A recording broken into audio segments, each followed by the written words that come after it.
What's up, everybody? Feels like it's been forever. Looks like... Oh, is my mic clipping? Oh, no. Is that better? Is it a little better?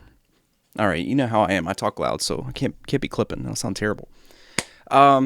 What's up, everybody? It feels like it's been forever since I did anything. Stuff and things were happening. The baby, all that jazz, kind of interfered with everything. Then I got out of the lost my mojo again, found it again, got some coffee, we're good to go. Yeah, today's Saturday. Today's an especially weird day to be streaming for me. So the reason that we're here today is I finally got all of the bits and parts and all that stuff for the Trinus. So we're finally going to revisit that and try to get that up and running. It's been sitting here. I don't know where it is. I did get a couple prints off of it that were like kind of not perfect.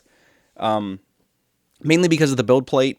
And some of you probably remember I cut a piece of glass for it, but the glass is kind of tough because there's no way to really clip it to the bed. The way the hot end on that printer moves around, like it stays really close to the bed during its home moves and stuff, and there's really nowhere to put clips on it that aren't in the way, so a little tough. But I did get a little... I printed a spinner of all things because I just happened to have it sliced on an SD card. But it looked kind of weird. It was a smooth file, like it was nice and rounded, but it had this weird like scalloped look the whole way around it. I think I showed it on stream, but I don't think I have it anymore. I might have it, actually. Oh, I do. Because I'm hoping nothing's wrong with the machine. But we can go ahead and take a look at it here. But this is one of the prints that I got off of it. And it's a really clean print overall. It just looks kind of funny. Like I said, this was supposed to be smooth, and it's got this weird, like, kind of scalloped look along the outside. It's kind of odd. It looks nice. It's just not supposed to be that way. That weird kind of waviness. And it's super consistent, so I'm not really sure what caused it. But I'm hoping maybe it was just the slicer that the Trinus uses, because they use their own little proprietary slicer system when you're printing tethered.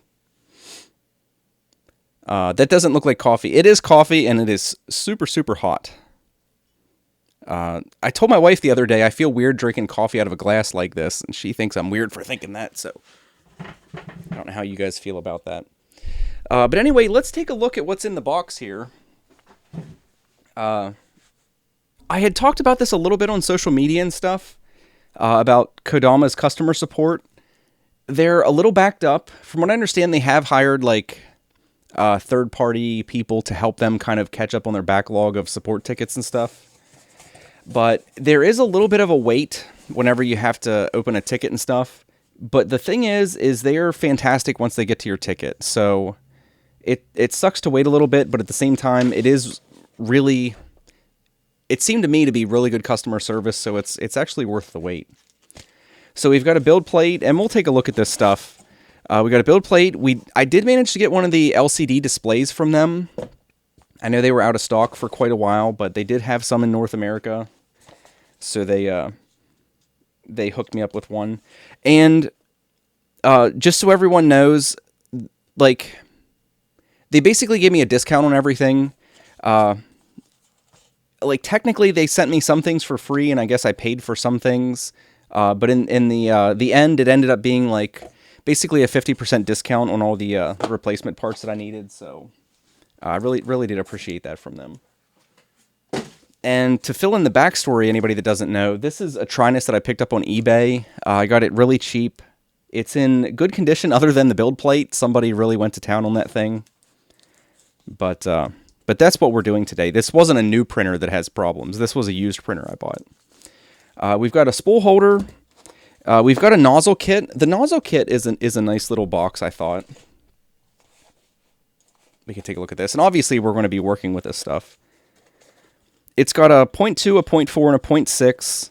It's got a nice little metal wrench with a rubberized handle. And a little socket and stuff, so you're not in there with, like, pliers. Trying to get your nozzles out, which is kind of nice.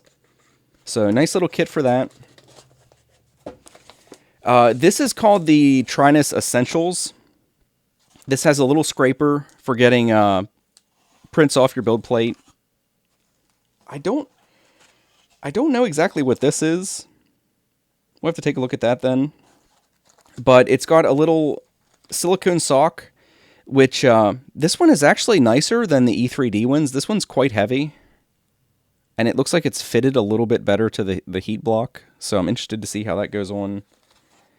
And a problem, or a fix for a problem that they probably wish they would have just addressed in manufacturing. By default, the Trinus does not have a power switch. You have to actually unplug the machine if you want to power it down. Let me adjust the focus here.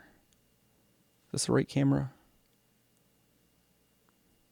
There we go. But yeah, this you can see basically plugs in line on the power lead, and then gives you an on-off switch that you didn't otherwise have. So I think that's a fantastic addition. And you got some side cutters in here, and a packet of lube. Who doesn't like a packet of lube? And stickers. Everybody loves stickers. I never really understood that, but I do know that people adore their stickers. But yeah, hey everybody. Hey Patrick. Did he say what's in the box? Looks like a filament guide. It might be. We'll have to get a little more in depth with that. So we looked at the nozzle kit. This I haven't opened yet. This is the spool holder. And a lot of people use a 3D printed spool holder for whatever reason. And it might become obvious to all of us when we set this one up, but they did send one of their factory ones.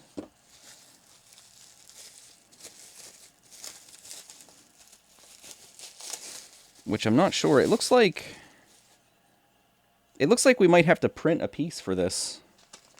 But it comes with a little bit of hardware. And like everything on this machine is just manufactured so robustly. Like this piece, I don't know how thick that is. That's probably 4 or 5 millimeters thick. Like that's crazy how strong this bracket is. That is a very robust piece of metal and a little bag of hardware. But yeah, it looks like we're going to have to print the spindle or whatever that goes into this, so we won't have this completed today. No gummies, no mini Haribo. The other thing, and this is the one thing that I wanted the most. To me, this is the most crucial sort of enabler for this machine, and it's the little touchscreen LED. It looks like an old iPhone or something almost, and it comes with a little bracket built in that I think just attaches to the front of the machine.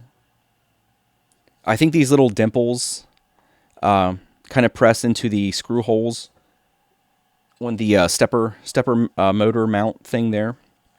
But yeah, this thing to me is absolutely crucial. Like, I hate printing tethered, and if you don't have this or like a Raspberry Pi setup, you have to print tethered with the Trinus, which kind of stinks.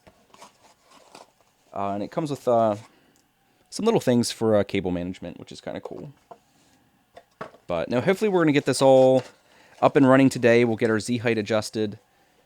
And the last thing is the print bed. And this was the thing that needed replaced the most. And they sent me the acrylic one, which I think is the nicer of the two. This thing's pretty rigid. This is a nice thick piece of acrylic. And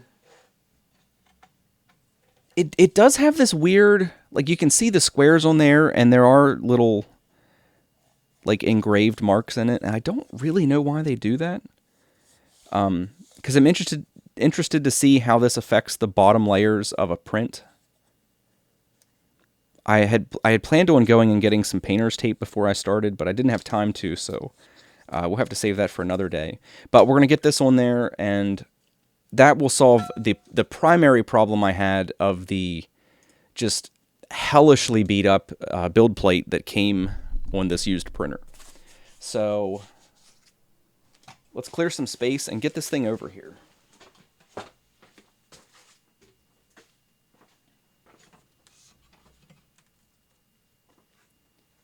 I do love everything about this printer. I've said it before, I feel like I could play soccer with this thing and set it down and it'll still be calibrated properly. Like, it is so well built. It's kind of crazy. Kind of crazy how heavy this thing is for the size. Because the build plate, you see how big the build plate is? It's not very big. And this probably weighs as much as the Prusa.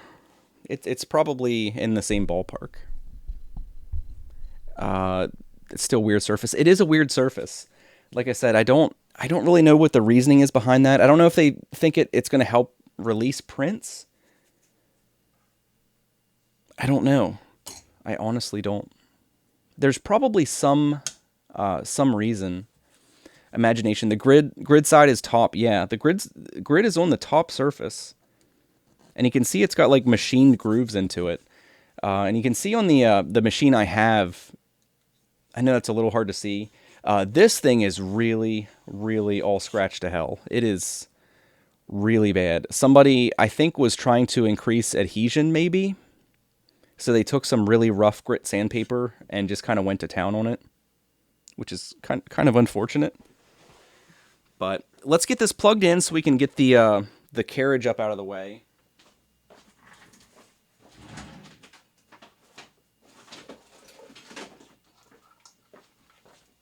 And we can go ahead and install our power switch,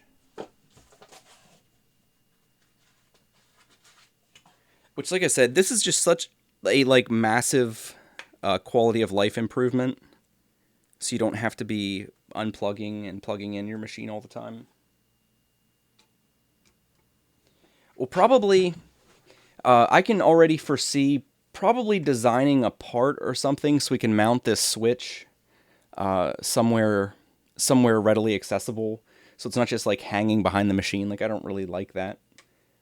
But don't be surprised if I design a part to mount this somewhere easily accessible that we can just like screw in and kind of secure this. But let me find a plug.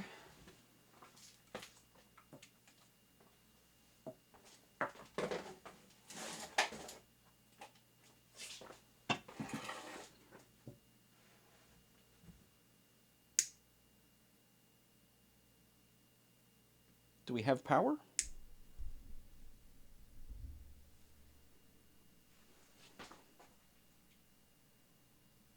Power?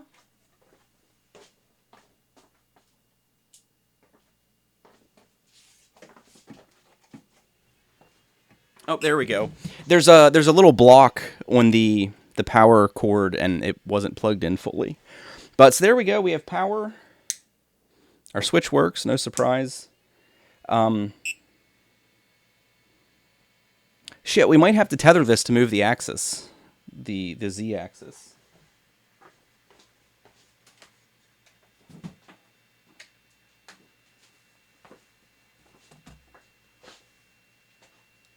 Which is no big deal. Hopefully this will be one of the last times this ever needs tethered.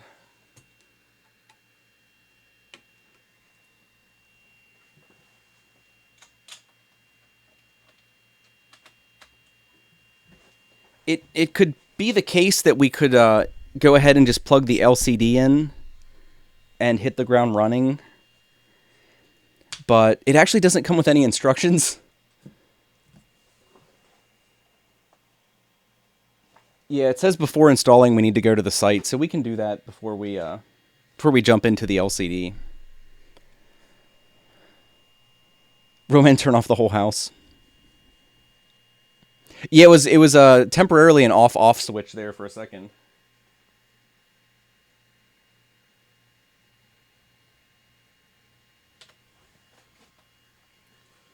And this uses a program called Pango to interface. So we'll go ahead and fire that up, and I can't screen share with this, unfortunately, because this is on my laptop. But there is a console.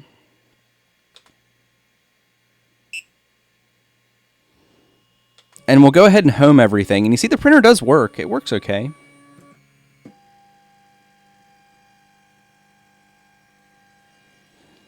But I had a hell of a time getting my Z-axis adjusted properly.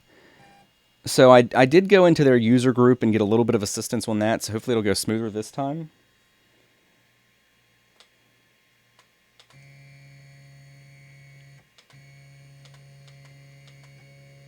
And this should be the max height on the Z-axis, which is 120 millimeters. All right. So the first thing we're going to do, I need to move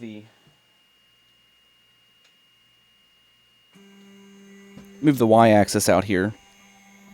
The first thing we're going to do is what I've wanted to do the most for the longest time is replace this build plate because it looks terrible. It looks absolutely terrible.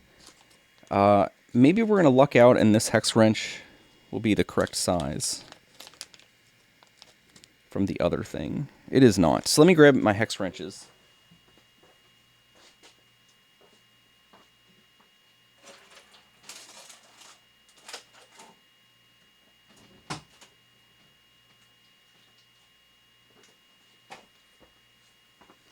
I've been finalizing the parts on that camera slider, so I've had my stuff all over the place. And I can't recall what I did with my big bag of hex wrenches.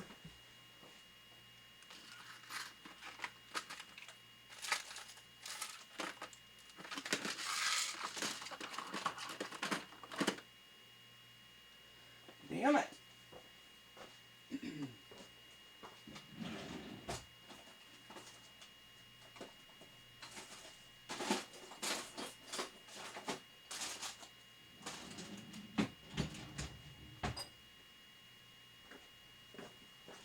Pretty sure this isn't the size. Nope.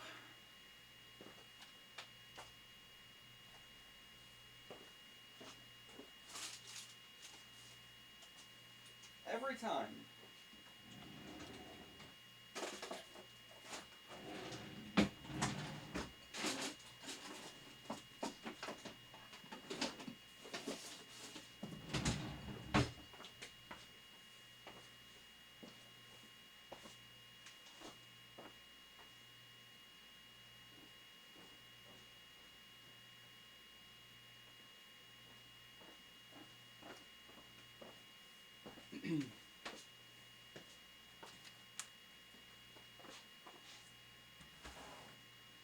It's kind of funny that I thought I was helping myself out by condensing all my hex wrenches, and I put them all in one little sleeve, and now I keep like misplacing that sleeve.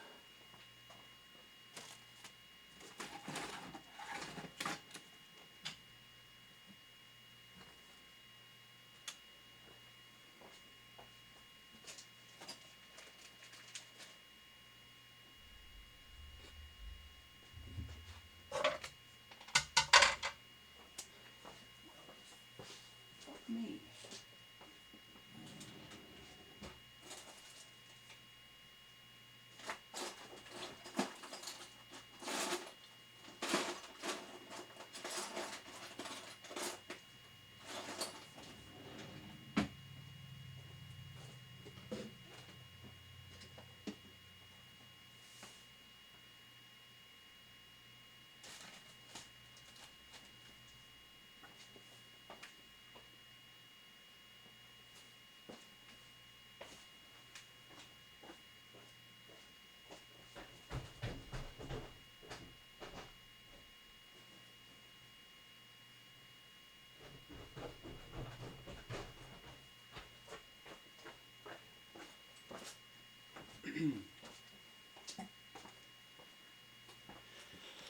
Aha! My wife was the culprit this time.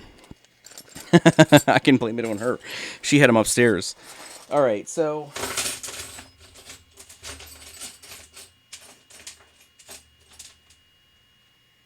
I'm guessing this is the size we need here. Yes. Fantastic. Sorry about that. All right, so there's only three little countersunk screws that hold this in. I know this is a little dark. It's black on black.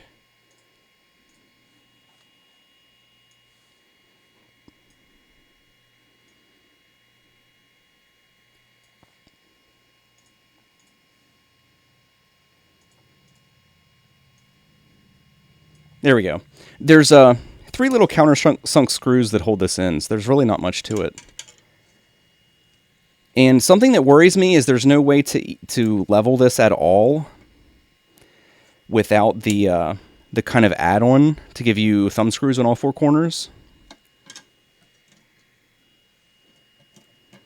And I know it's kind of designed in a way that everything's square. Like you can see that everything's like rigidly affixed to this big steel plate. So I guess it's designed in a way to try to prevent any possible misalignment. And everything is quite rigid, so I can see why they thought that would work. But I have seen users that, like if you have a minor warp in your build plate, it can cause a problem. And you can see the difference.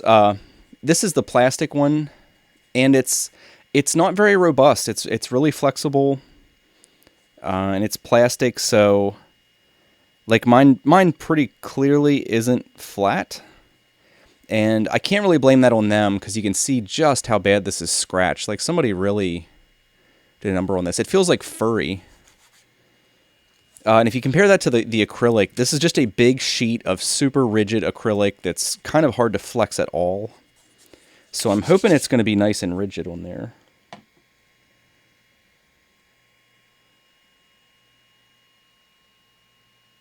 Yeah, it mounts just like that. And it looks kind of cool in there. It needs like an LED in the back to make it glow, because it would glow like crazy. Being transparent.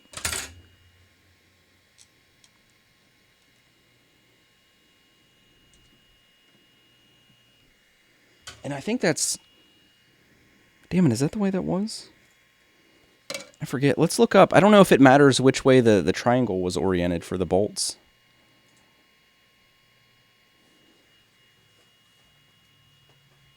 Let's double check that before we get too far. Because I don't know if the bolt pattern is actually centered. 1, 2, 3, 4, 9. Oh, it looks like it is actually. It looks like it's going to be centered regardless of which way we do it. So we'll go ahead and commit. I don't think it's going to matter.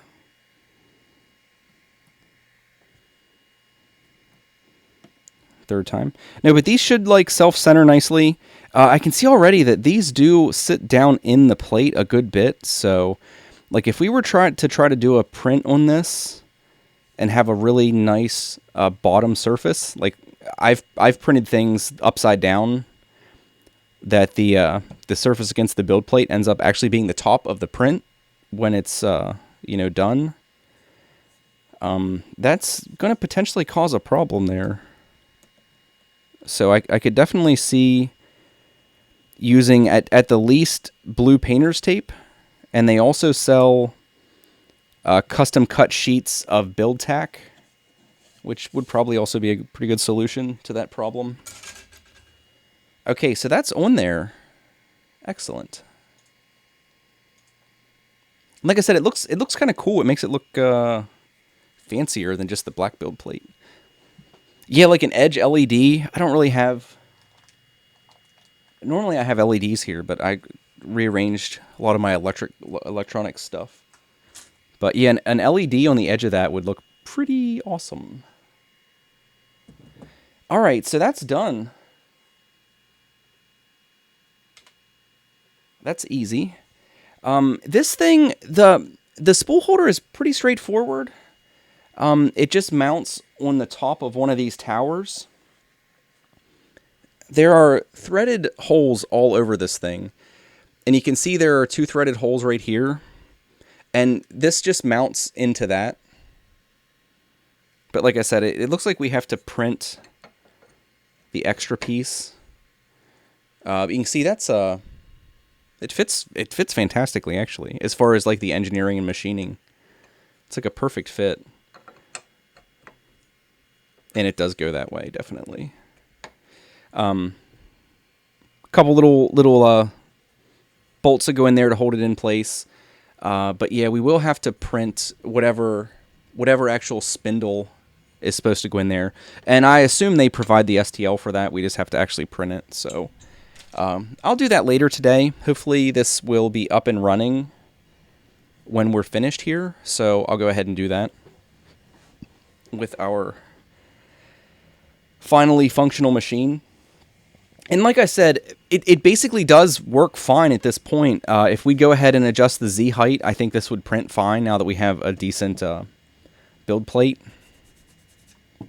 Hey, what's up, Scott? You're trying out the wolf bite? What is the wolf bite? On glass at the minute? I'm not sure what that is, Jai.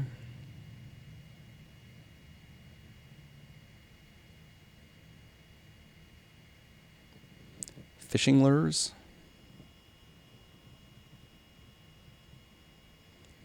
You're printing fishing lures? That's kind of cool. All right, so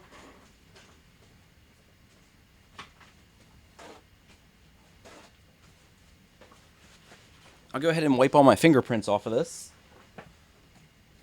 And we'll move on to the next item. We're probably not going to try out any of the other nozzles today. I'm going to leave the 0.4 on there and try to get it working and get our Z-height calibrated and stuff. And try slicing a couple files and a couple different slicers and see how different settings work out. I do like that. I do like the transparent. It looks nice because it's already a nice looking machine, and like obviously this looked bad because it was all abused and stuff. And there's a whole bunch of melt marks where you can see he ran the hot nozzle into the plastic, and put little like melty dots on there. But this does look sweet. It would be because this is actually thick enough that you could probably drill a little spot in there, and I forget how big they are. I think they make like 2 and 3 millimeter LEDs. It would be cool to put a little LED in there, like a blue one. Be pretty cool. So the next item on the list. So we're not doing the nozzles. Though we did take a look at that. It's a nice kit.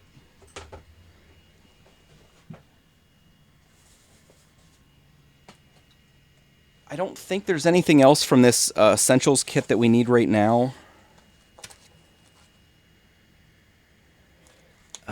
We could put the silicone sock on, but I'd kind of like to wait on that, I think. Because I believe you'll have to do some disassembly.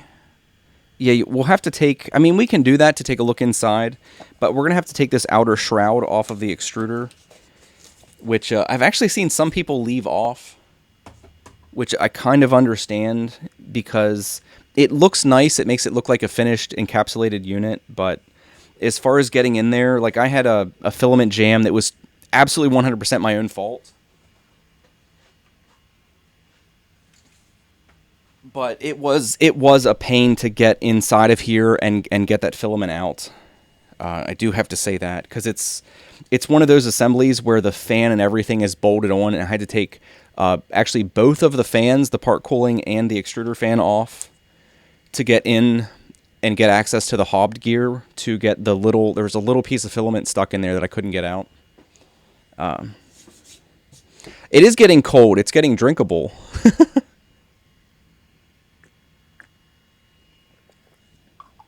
And I'm still using my little coasters. I've made a bunch of those. Ever since I made that video, some people I know saw them and wanted some, so I made a bunch and gave them away. Okay.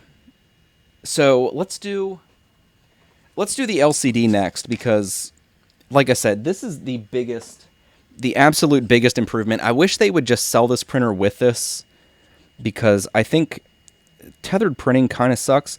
And I know there's people that do it and they never have any problems with it. But like with my shop down here, there's just really no good place for my laptop to set. And like say you'd want 2 of these, and you just, you know, you're all about the Trinus and you want multiple printers. Printing tethered with multiple printers starts to suck even more. It really does. And this thing just kind of snaps on here. Hopefully I don't break it. Like I said, there's little bumps on this bracket that fit into those little screw holes. And that's it for installation. I wonder if it's upside down. I don't think it's upside down. Surely it has to orient that way. But it's a nice little unit. It feels a little bit cheaper than I was expecting it to. It is kind of a... You can see it's not like a very impressive kind of plastic. It's like a fun, kind of cheap feeling plastic. But hopefully that doesn't affect anything. Let me actually pop this off to get the film off. Oh, I bet when I opened this, it was actually cocked open like this. I bet they do that on purpose so that you can open this up and get the film off. Because the film actually goes in underneath the outer cover. But it's a pretty simple little board. It looks like it does have an micro SD slot there. I don't know why.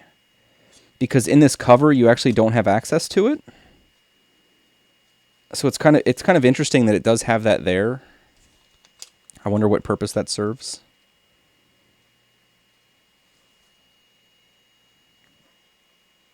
Oh, this does not... I was thinking this was missing screws, but this actually has kind of studs on the inside of this that help orient. See, they pop in there. They orient that, and then this pops on. And then we should be able to snap this closed. And we're good to go. But it's a nice unit. Like I said, this outer shell just feels a little bit... you'd never notice it if it wasn't for how well the rest of the Trinus was built. Like it does stand out a little bit. That you have this machine that looks like it could survive the apocalypse. And then you have kind of cheap plastic on the touchscreen. So that is there, and it's pretty self-evident where this plugs into the control board. Anybody that's seen a Trinus, the control board, it has nice like color-coded like plugs for everything, and you see our LCD goes in right here. I mean, there's nowhere else it could go. So yeah, it's pretty self-evident what we have to do here. I'm just going to double check, and again, I'm sorry I can't share my screen, but we're going to go to the URL that they have on the inside of this box and just make sure there's nothing obvious that we're supposed to do that we're not doing. And I think it says there's video instructions, but I don't think we're going to sit here and watch a video on the stream together. Or maybe we can. Hell, maybe we can. Why not, right? I should be able to pull that up on here. Because I can screen share. I can't screen share with the tethered interface, but I can screen share with the website here. And hopefully there's just like a PDF or something.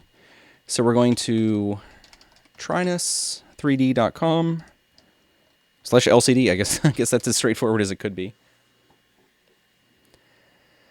LCD installation.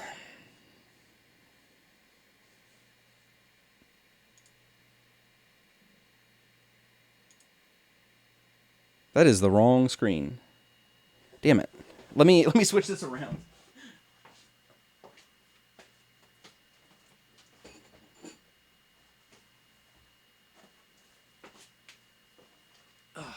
It's just like that, like having that cord there. And I know if you were tethered printing, you would deal with that a little bit more sensibly. But having that cord there and stuff being all over the place, I just don't like it. I like a printer, like the two i3s that I have, the only cord they have essentially is the power cord. And it's nice because it just doesn't have any impact on the your shop environment other than the footprint that it takes up. So... switch screens here. This is only about a 2-minute video, so we'll go ahead and watch it so we know what the hell we're doing.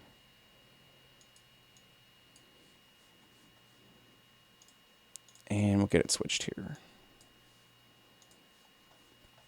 All right. How to install the LCD on your new Trinus 3D printer. Here's the parts that we'll be working on. The LCD screen. So we have our LCD. Cable connection. They're really spelling it out for us. We will start by attaching the mount. This is friction fitted onto the slider. Cool little stop motion video here. For the front cover, I like to start from the bottom, then push the top and plug it in place. Now with everything plugged in, let's go ahead and power cord. So it is that simple. I was curious if it's just a matter of like plugging it in. For the first cable tilt, I attached So cable management and the installation is slightly different. Okay, so there's really nothing we have to do apparently, which is great. Okay, so we basically just plug it in. I'm going to power it down, and we'll worry about the cable management later. That's something I think everybody understands. Nobody needs to see that. So we'll go ahead and plug it in.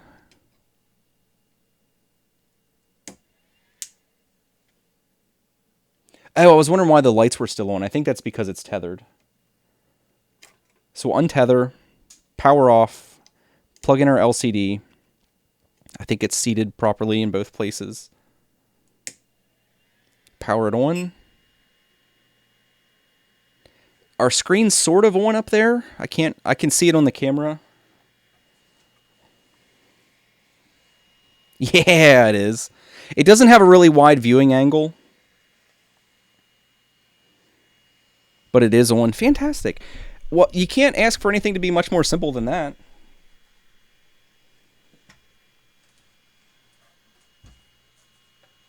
Oh, and this instantly feels like so much more liberated.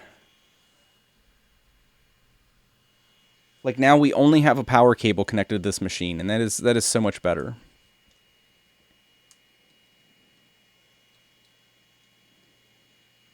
Struggle with nylon. I printed a small little calibration cube with nylon, and that's all I've ever done because I got some in my maker box, and I played with it a little bit, but I had heard some horror stories with nylon, so I kind of put it off and then never came back to it.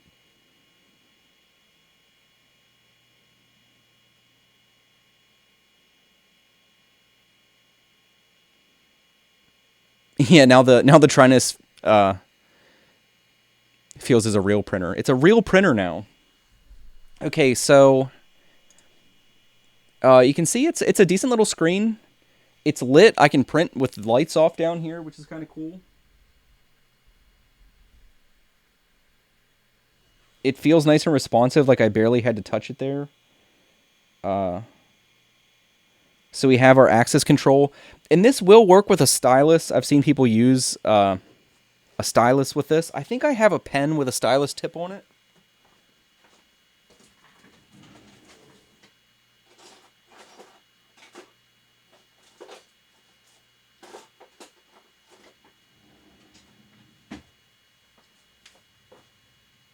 Of course, it's not down here, but my dentist was giving away pens, and they had a stylus tip on it. But and I have seen some videos of this. If you push the letter for the axis, I know it's a little tough to see with the glare. If you push the letter for a given axis, it homes it, from what I understand. So there we hit Z, so it'll home the Z axis now, which is kind of handy. Because before you not only had to get into that tethered program, but then you had to bring up like a sub console to control all of the axes.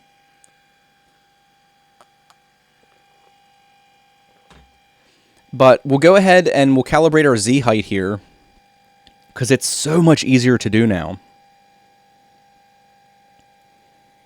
Because not only do we not have to involve like the laptop and stuff, now we can home just the Z-axis instead of, like normally if you home them, it'll home all three axes.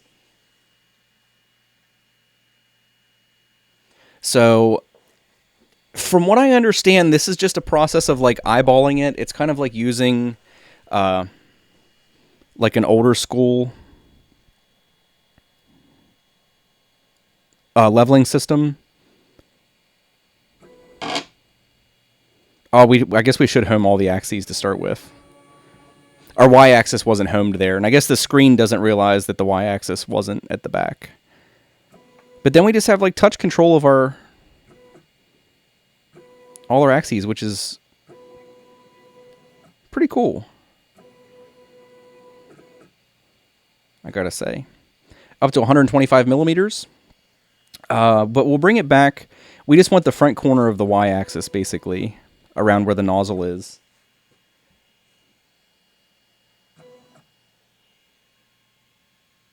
And then in the video that the Trinus group directs people to,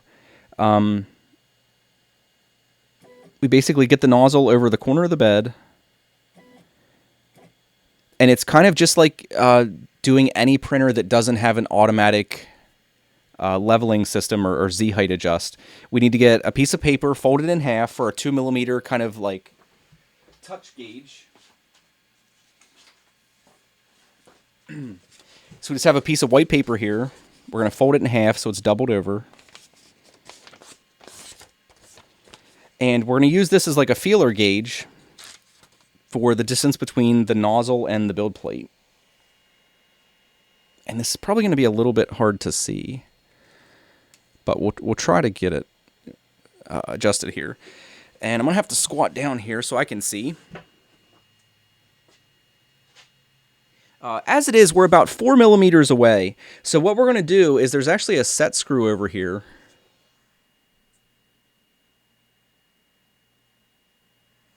And we're going to have to move the nut.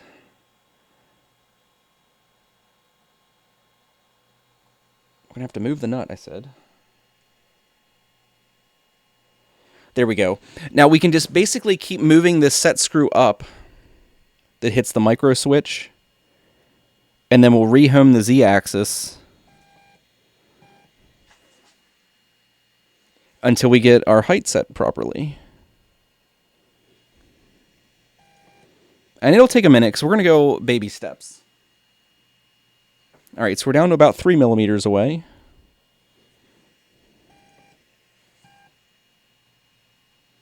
About 2.5. We'll do a big turn there.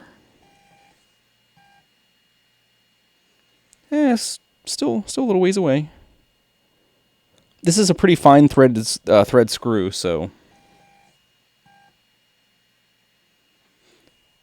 All right, we're basically touching there, so I'm going to back it off a little bit. And now we're going to get our paper in there. So we have pretty significant friction there. So we're going to back it off a little bit and rehome.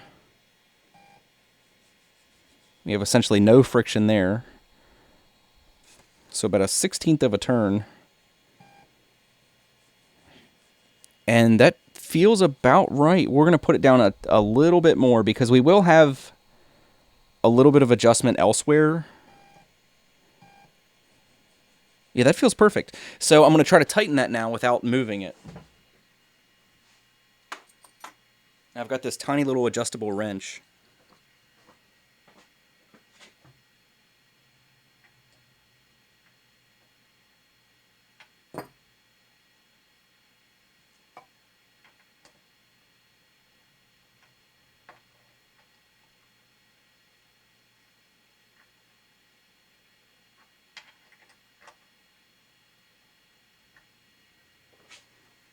All right, I think I got it. So we're going to rehome this again, just the Z-axis. And it feels... I did move it. It's loose again.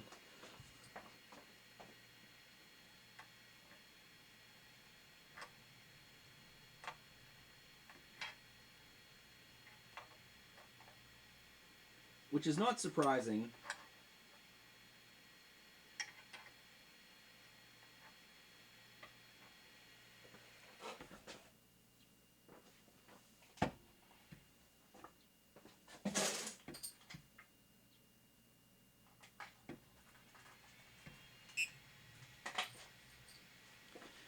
Stepped on the damn plug.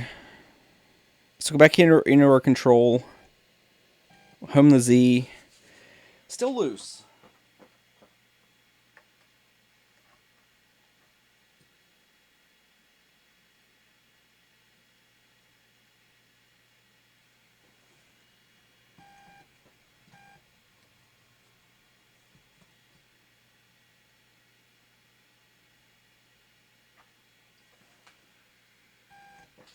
All right, I think we're pretty close there. That feels about right.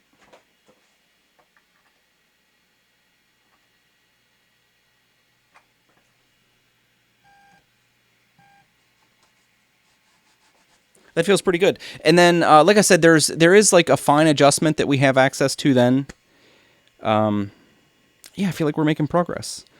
Fantastic. All right, and then none of the other axes really need adjusted. There is a similar screw on the x-axis that I think you can use to. It's right here with a little micro switch. You can use that to center basically the build plate to the machine if you'd have to do that. Because I have seen that some people, like if you print a print that's just smaller than your maximum build area, sometimes it'll be offset one direction or the other. So you can use that to adjust that. And then there's also one for the y-axis too. But that's something we'll worry about another day, I think. Careful moving the nuts. That's how babies are made. I know. I don't want any more babies. We have... Adam West died? That sucks.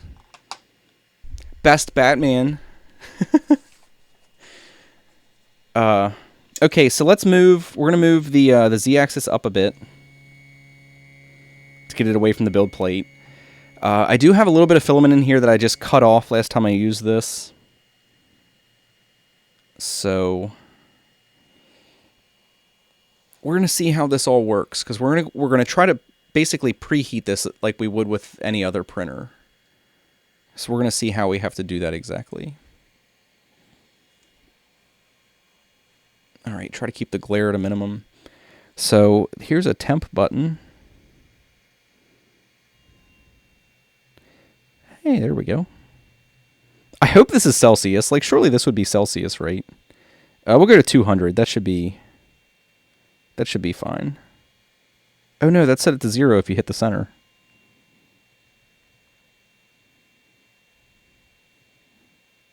So we'll put it at 200. And it is, the red light came on, so it must mean we're heating. So we're going to preheat this. We're going to pull the old piece of filament out and get some regular filament going in here. I wish there was something we could do temporarily, because if we have to print this, that's going to take a little while. I wonder if there's something else I could use in the meantime.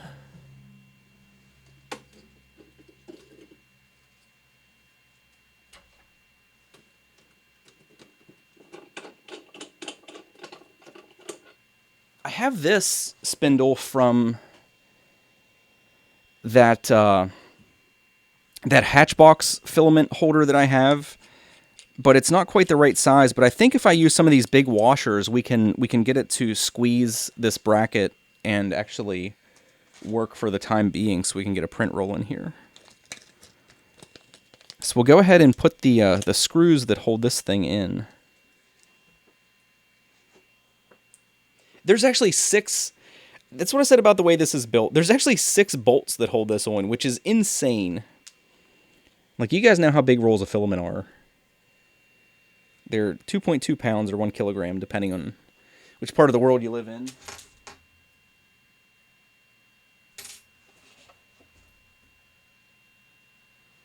But just these 2 larger screws would be enough.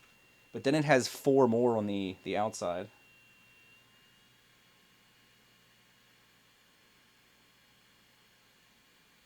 That is quite robust.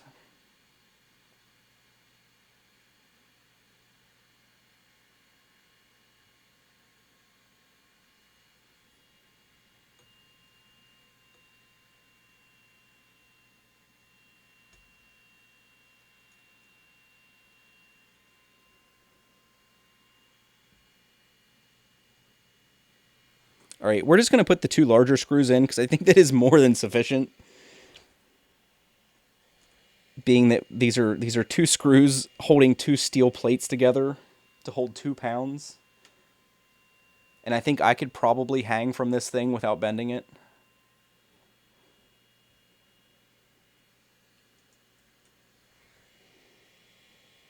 All right, very good.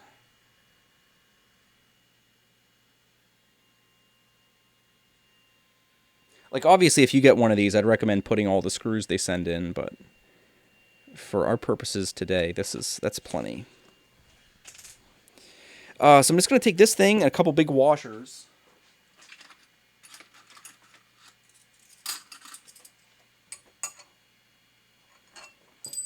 And we should be able to get this to hold on there.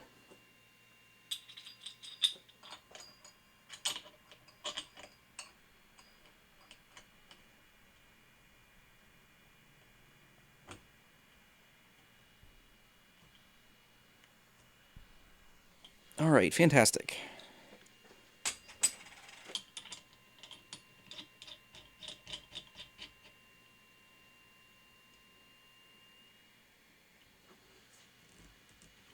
Hell, there you go. That's actually kind of fitting to have the full steel spool holder. You could probably swing this machine around by that. Like, that's so robust.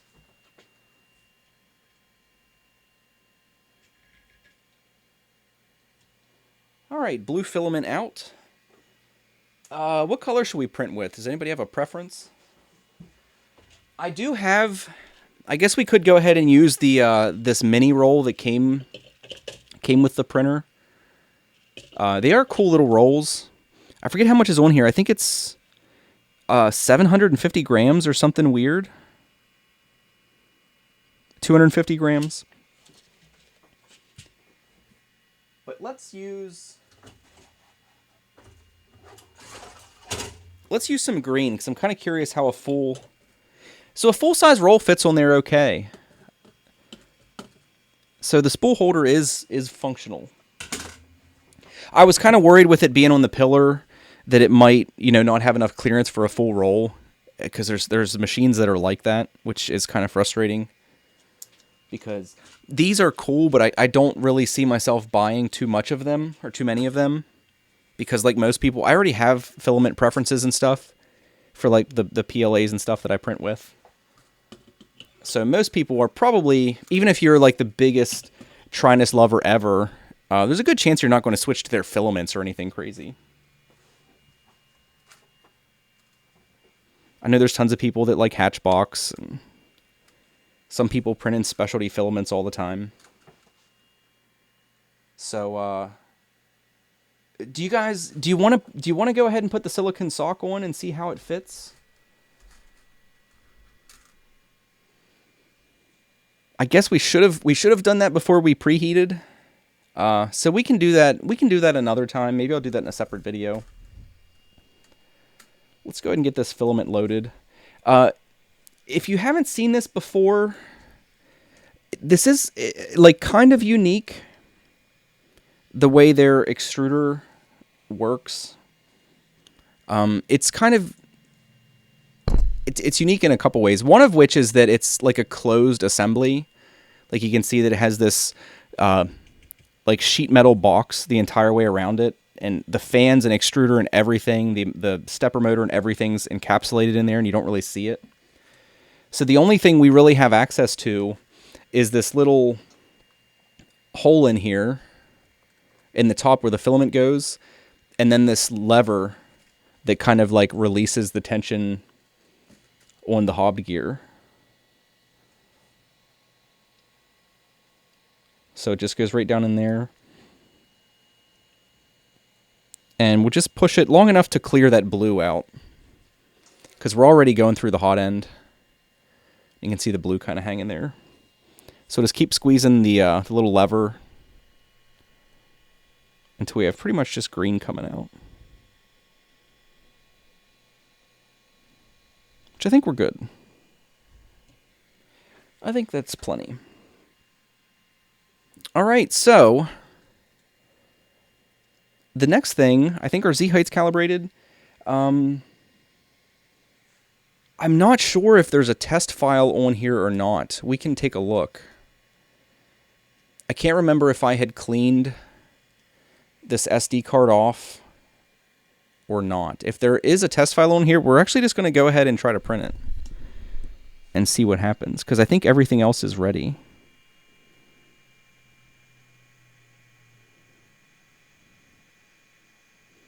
Oh no.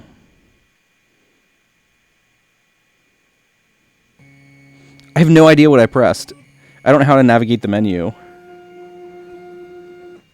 I think we had hit like a PDF. Oh, this is the spinner. We can... sure, why not? Let's try it. Let's see what it does.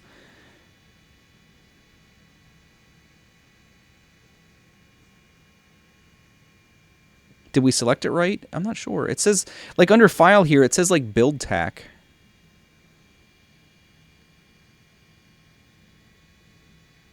And we're preheated, so I don't know why it wouldn't just, like, start printing immediately.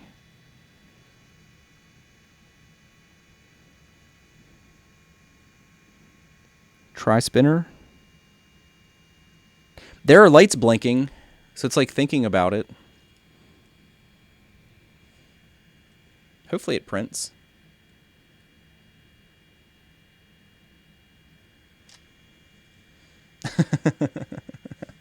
Stop it, guys. Stop it. It's building up suspension. It's doing something. There it goes. It's moving. Hopefully it prints. I think like I said, I think our Z-height is set properly.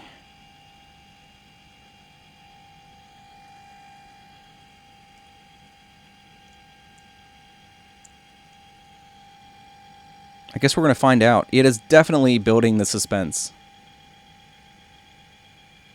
You're not a man until you print an 8-bearing spinner.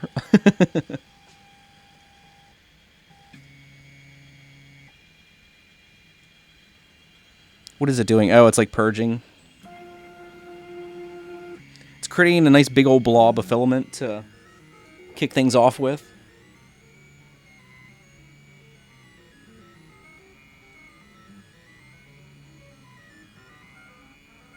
Our Z-height is not quite right. It's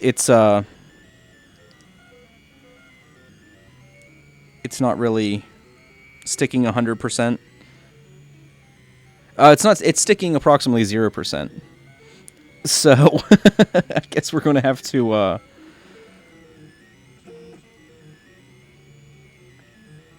yeah, I'm not sure. I've never printed on acrylic. No tweezers, Nilla, fingers away from the head. Yeah, that's true. I don't have any big tweezers. Well, we're not destroying our build plate or anything, but yeah, we have like 0 adhesion. So we probably need to fine-tune our Z-height. We're going to go ahead and stop this. That's something worth noting, is there's no confirmation for stopping a print. I just hit the stop button and it stopped. So we had like, I would say 5% adhesion on some of those spots. But you can see there's the rough framework of a spinner. I don't know, like I don't know what kind of adhesion you get directly on the acrylic. I've never printed on an acrylic bed. I had a spare sheet of PEI from the MK2, but I went ahead and installed it on the A8 behind me. Because, like, PEI is, like, the greatest, in my opinion. I know it's, like, the only thing I've ever printed on, but I love it. It's so great for PLA. It makes life very easy for printing PLA. So, yeah, let's see if we can figure out how to fine-tune the Z-height adjustment on here. Like, surely there's some way to do it in here. Again, sorry about the glare. This is a shiny screen, so it's a little tough. Alright, so we'll go into control. Like, surely it's not speed. Yeah, I don't know. I guess there's not a whole lot there. I'm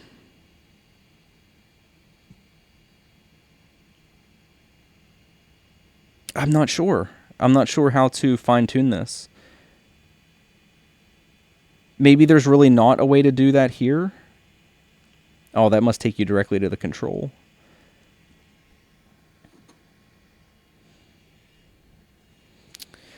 Let's try a different file. Let's see what the autoprint.p code is. Because I think that's one of the files that came with the printer. Maybe that's like better calibrated for the layer height. Because I don't remember what layer height is set on that that spinner.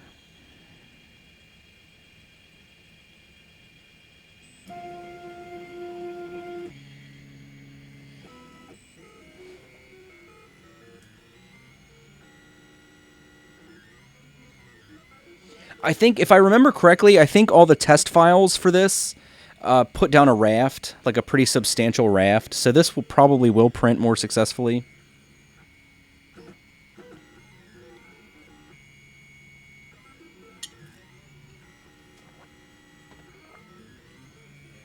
The screen is bigger than the print size. Damn near it. It is pretty close. Like the screen real estate's almost as large as the build volume.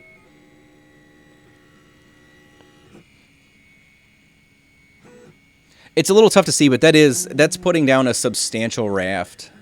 So I think that's going to stick. That's probably like a 4mm thick layer it's putting down there, as opposed to like the 2 that we were probably trying to put down.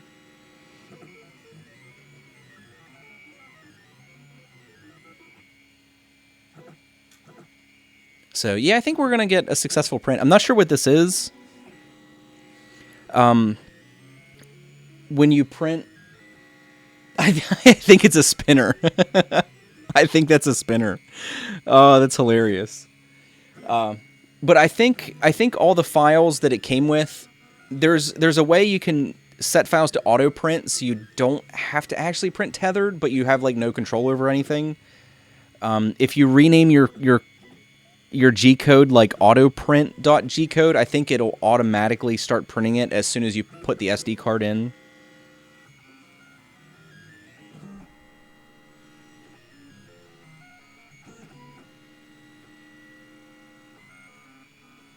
But yeah, I'm pretty sure it's printing a spinner, which is hilarious. That's the test print. You can't escape them, guys. You can't get away from the spinners. You're absolutely inescapable. But no, my long-term plans for the Trinus, it's one of the reasons that I wanted the nozzle kit, because this comes with a 0.2mm nozzle, and these look like they're different sizes than the E3D ones.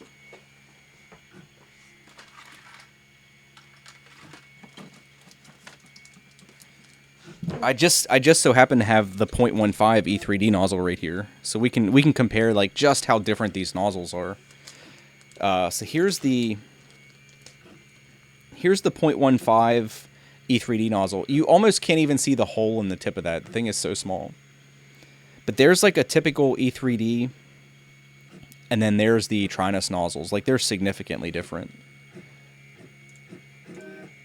Let's adjust the focus here.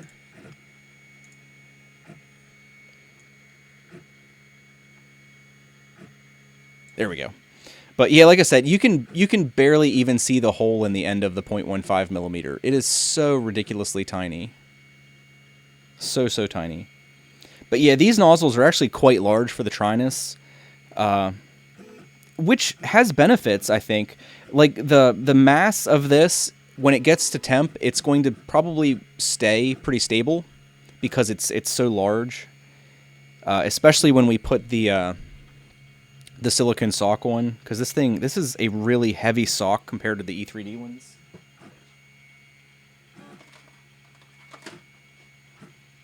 Again, like, here's an E3D sock, and here's this Trinus sock, and you can see it's bigger in general, and then it's noticeably thicker. Like, it's much heavier. Like, if you look at the thickness of the walls and stuff compared to this one, it's probably 30% thicker. It's a little tough to see there, but so I think between that, this having a larger thermal mass and this big old sock on here, this is probably going to have pretty stable hot end temps, which is nice. Some things it doesn't matter a lot for. Like, a lot of PLAs aren't super sensitive to temperature. But some filaments are pretty sensitive to that stuff. So, because I was kind of hoping, and I didn't have any reason to hope for that, but I was kind of hoping that this would use nozzles interchangeably with the E3D style, but they kind of have their own system. So, one of the reasons that the kits are nice is now I'll have a 0.2 and a 0.6 to play with, and I also have a backup 0.4 if I should ever wear this one out for whatever reason. But like I was saying, my long-term plans are to set this up, get it calibrated nicely, and set it up with the 0.2 millimeter nozzle. Because this machine is so robust and the tolerances are so good on the X and the Y axis, well, and the Z axis for that matter. My plan is to print like really fine prints on this. Like a lot of you guys know that I print the dungeon tiles and stuff, and there are some tiles, like a lot of the tiles that you're gonna have a lot of them. I'm not really concerned with the detail being like super amazing. But then there's some things that are like more like centerpieces, and it would be nice to print those really slow. Like it might take 24 freaking hours to print one of them at a really high resolution with a small nozzle, but I have really high hopes for the quality that this printer is capable of.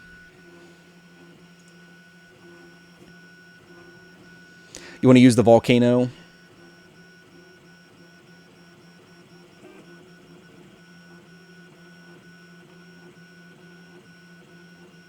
It could be. I think you might be right, Robert. I think the first time we messed with the Trinus, I think I did make a spinner file the auto print file. You could be absolutely right. You could be absolutely right. I noticed something too. It's a little hard to see. It looks like the raft has an inbuilt pattern into it, which is kind of interesting. It's got like a hex bolt pattern. If you can see, there's like one of the hexes is over here, centered around that hole, and then there's one in the center, and then there's like, you can see parts of them. They look like it's like a 1-inch kind of hex pattern that the raft builds itself using.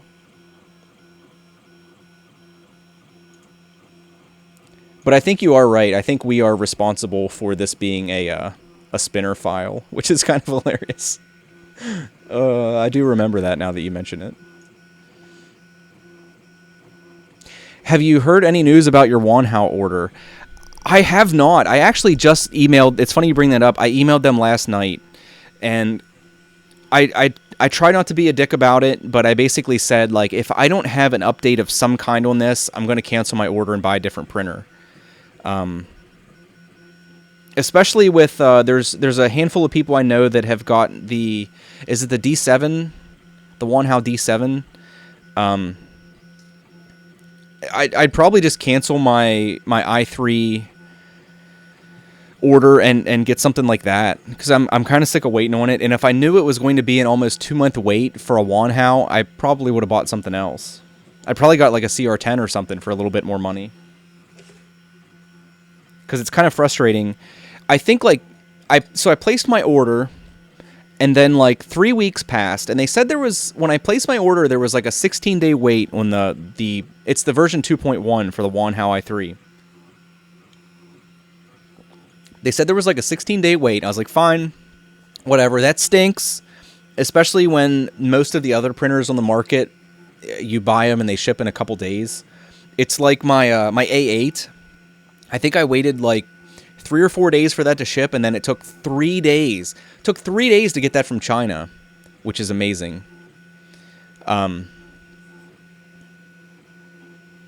But yeah, it kind of sucks. Like I said, they said there's going to be 16 days. A month passed. I emailed them, and they said, yeah, we're sorry. There are slight delays. And I think it's been almost 3 weeks since I received that slight delay notice. And they didn't respond to the last message that I sent them. So I sent them another one to both sales and support, and told them that, like, if I don't hear something soon, I'm just going to cancel my order. And unfortunately, like, who just said that? Meester said, I ordered mine from Wanhao USA. I had gotten multiple warnings about them before I placed my order, and I didn't think much of it, and I really wish I would have listened to people now, because, like Meester said that, and then Robert just said, they're apparently not Wanhao themselves, they're just a distributor.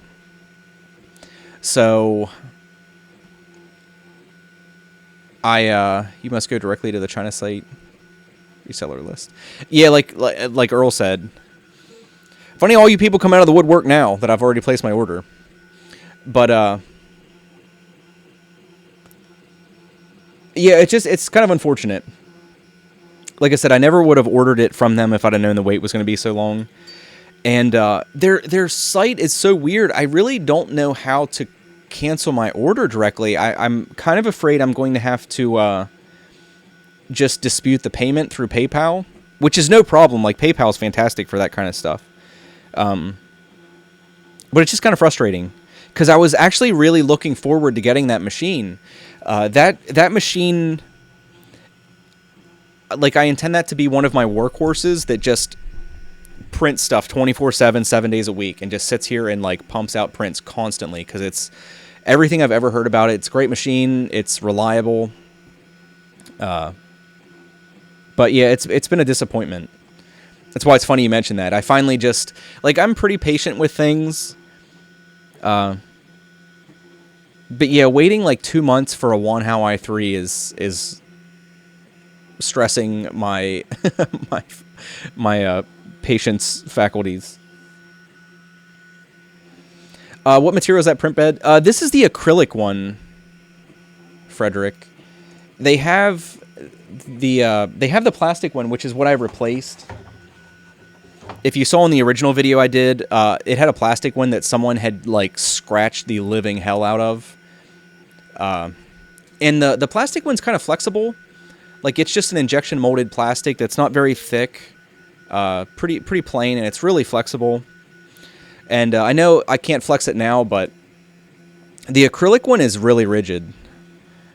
I don't know exactly how thick that is, but that's a pretty thick piece of acrylic, and it's really, really solid.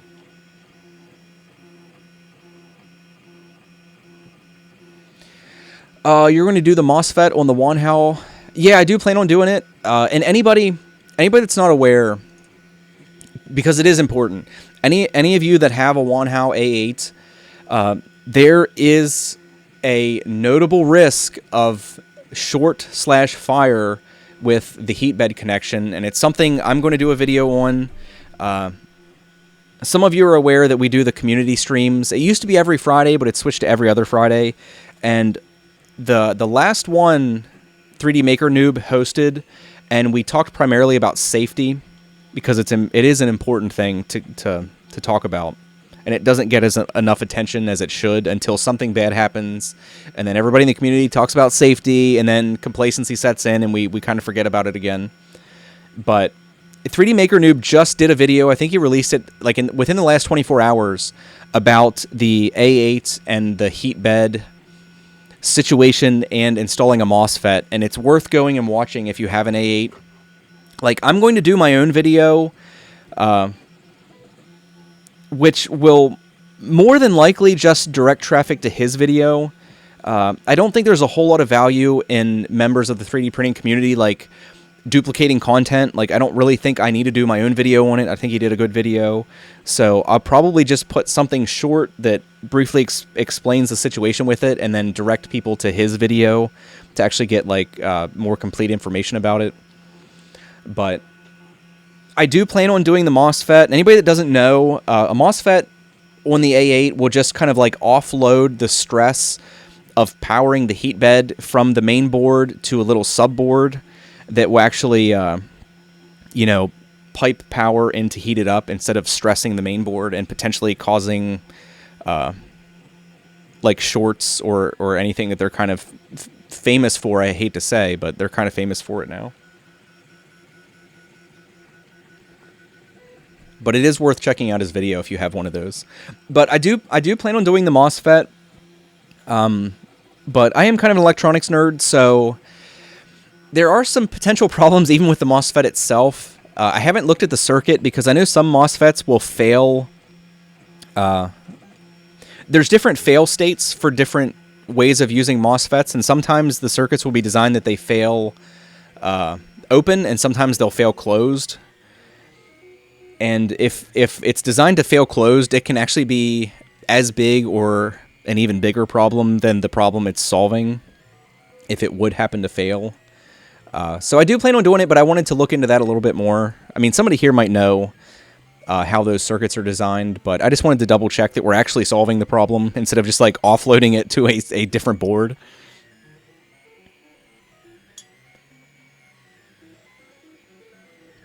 Saw that video. Did you notice how easy he desoldered the connector? I did notice that, and I was like, what the hell? Because I have a decent soldering iron, but I could not... I haven't went back and tried to redo it, but I just couldn't heat that area up enough to desolder it.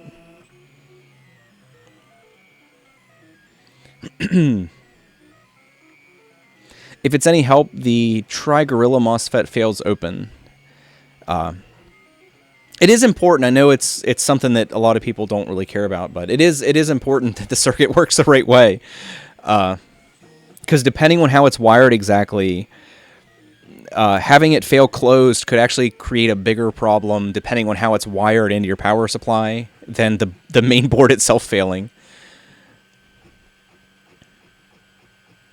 Jai, it's all about thermal mass. Yeah, I know. I do need... I had always intended on getting some different tips for my Heiko when I got it, but I never got them because I need a finer tip and I need a larger tip.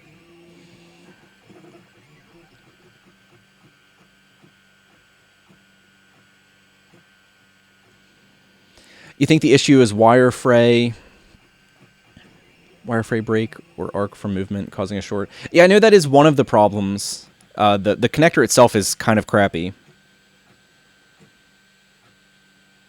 But I forget what it looks like, actually.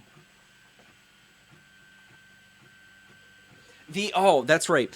The actual connectors on the board itself are kind of crappy also. They are really, really lightweight plastic. So, like, I'd like to find a solution to that too, because I think if you'd address both, I'd hesitate to say eliminate the problem completely, because there's always the potential that something could happen. But I think you'd go a long way to eliminating it. We've got a filament twist here.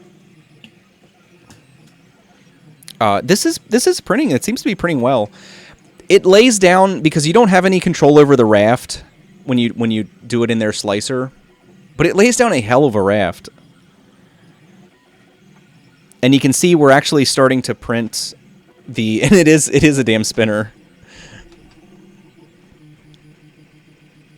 But you can see it is printing, and it seems to be printing nicely. The extruder on this thing seems to work well. It seems to extrude nice smooth lines and stuff.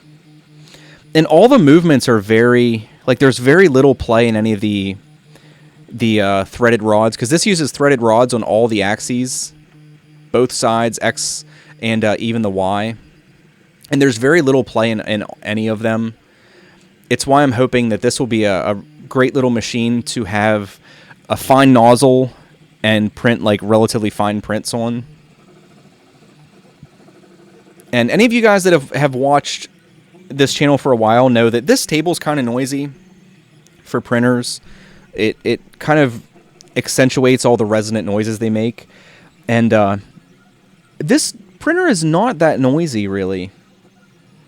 And there's certainly no like rattling kind of metal on metal friction noises. It's all stepper motor noise, which is that weird kind of like sci-fi electronic kind of sounds. But I know again, I haven't made any videos in a little while, and I apologize, but one of the things I've done to help reduce noise is I've gotten these stone slabs. These are not porcelain. I know they look like porcelain tiles, but this is actually like a stone kind of composite material that's really dense, because I wanted to get marble, but it was too expensive. But I took these and got some self-stick felt feet, and I have one of these under each of my printers now, and it has really helped reduce the vibration that they transmit into my bench and stuff, and you know, just noise in general. Because this one's, you see, this is a 12 by 12, which is like perfect for the Trinus. Like it fits on there like perfectly. And then I know it's a little tough to see, but I have 18 by 18s under the MK2 and the A-net back there. And the A-net wasn't very noisy. It is kind of funny that the MK2 is the noisiest of the three printers. But it has helped with the MK2 as well.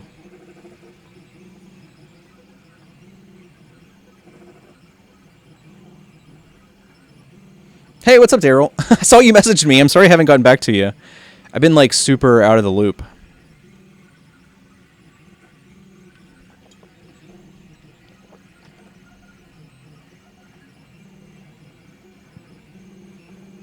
Yeah, I wish they would. Like, I wish as an industry they would come up with a better way of connecting the leads to the heat bed, because there's so much movement. So much movement on those connections. The X-axis is a little easier to deal with because you have a lot of cables going in there. You can group them together, bundle them, and it makes them quite a bit more secure and less likely to fatigue. But no, if anybody, we were talking about noise. If anybody hadn't seen that, I finally did do the Noctua fan upgrade on the MK2, and it is unbelievable how much quieter that thing is. We measured it. I had a little decibel meter. It was a 20 decibel reduction in the noise of that fan, which is insane. That is, decibel is a weird scale, but that is a huge reduction in noise.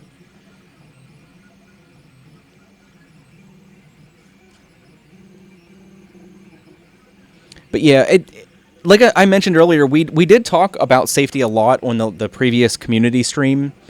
So if anybody's interested in seeing that, it is over on Maker Noob's channel.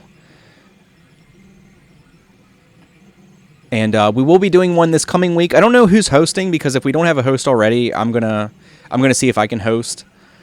I don't have a topic in mind, but it's been a while since I hosted, so that'd be fun again. Unfortunately, like, it was so cool having Joe on there, 3D Maker Noob, but it's unlikely that he's going to be to any other ones in the near future because the time difference is huge. I forget where he's from, but I think it was like, we do it at, it's 10 p.m. Eastern Standard, and I think that was like 4 a.m. for him, so he has to like totally shift his schedule around to make it to any of them.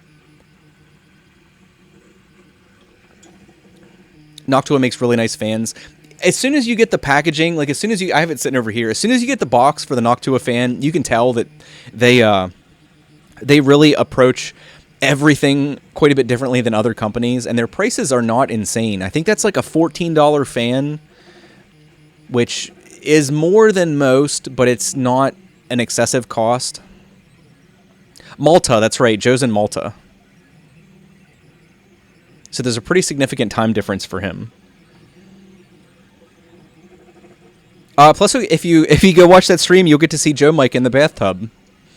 I don't think he's here today. I didn't see him yet. But yeah, Joe Mike started that stream in the bathtub. But the only thing, and I don't think it causes a problem, but I forget what they call that, like the static air pressure of the Noctua fan is notably less than the default fan. It's why the default's so noisy. It's a very high RPM fan.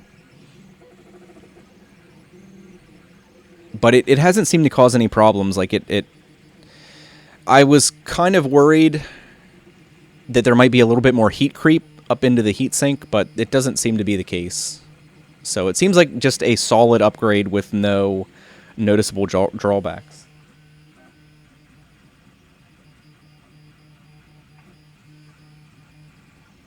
This is, I forget what I sliced this in. I think I sliced this in Pango.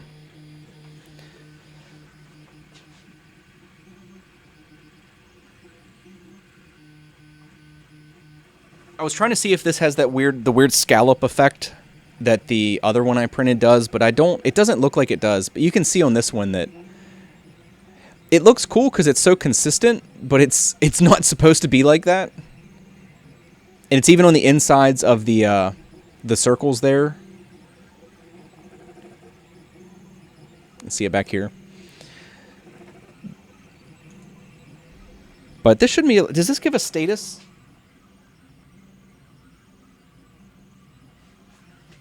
It does. It says it's about 34% done. We'll go ahead and let it finish. I was going to stop it, but I guess that's there's like a status bar there. We're about 34% done. We're not about. It says it's 34%. But no. I like it.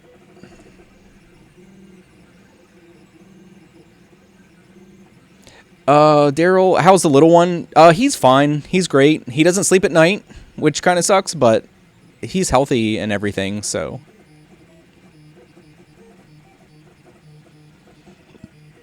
Try to catch up here. I'm currently experimenting with NEMA 17 dampers. I know a lot of guys that use those. I was actually going to buy some a long time ago. If any of you know Aaron's a big advocate for the dampers. They don't really introduce any problems, and they almost completely prevent any resonance from the stepper motor from getting transferred into the frame of the printer itself. So it kind of stops the problem like right at the source. And if I can show you guys those, because NEMA damper, they sell them on Amazon and they're relatively inexpensive. Well, they sell them a lot of places. Let me go ahead and pull them up on Amazon. I'll show you guys if some of you weren't aware what they are, because I was kind of lukewarm on them.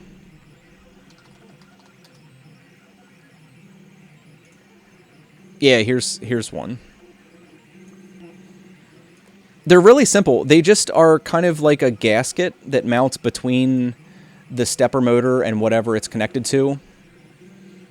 Like there's one here. You see there's like two metal plates with like, depending on which ones, there's like a really dense rubber material between the two plates that just kind of like arrest any vibration between the stepper and whatever it's connected to. And they do really work fantastically for reducing noise.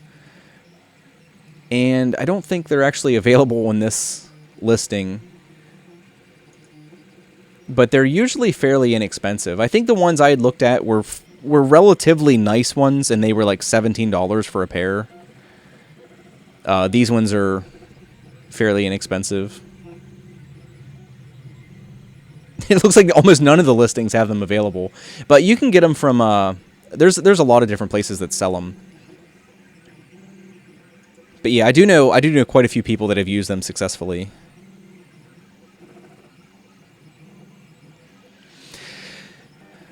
Seeing the Knights of Malta, I don't know what that is. I don't know if he's part of that. I don't know if that's a good or a bad thing either.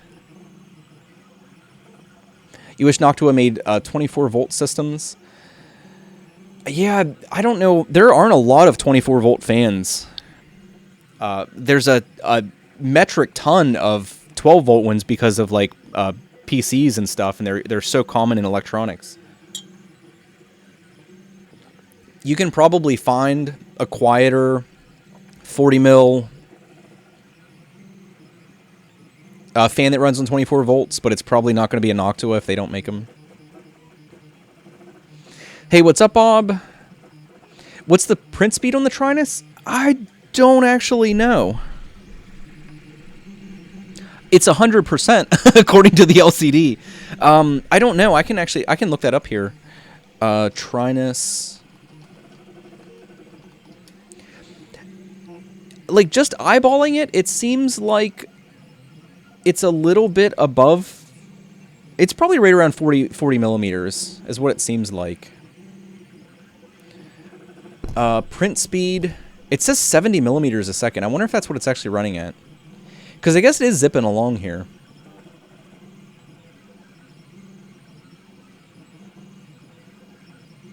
I don't know what it's actually printing at.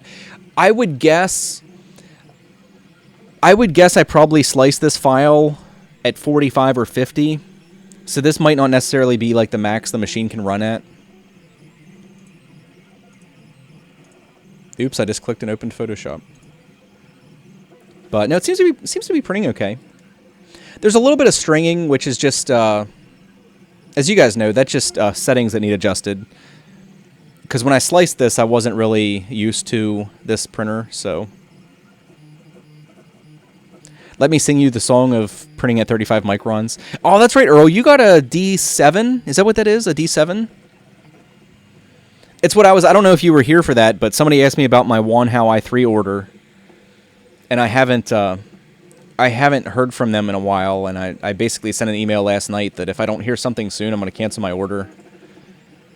And after seeing some of the test prints that people... Or the prints that people have been getting off of that thing... I might just take that. It was like $379 for the Wanhao, and I might just buy like a D7. I'd really like to have. That's a DLP. I think a DLP printer. I'd love to have one of those.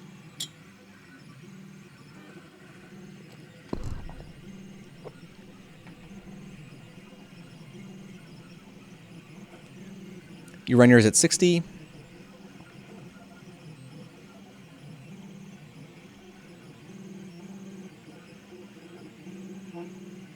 Throw back the USA one. Yeah, like I said, there had been guys that warned me about Wanhao USA, and I gave them a chance, and I kind of regret it now. Because if their communication was a little bit better... hell, let me check my email now. Maybe they emailed me back. I don't want to speak ill of them if they... Maybe they emailed me back immediately. I don't know. I doubt it.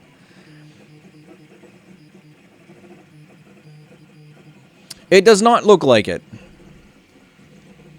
Like I said, Kodama's support, once I kind of got on their radar, their support has been really good.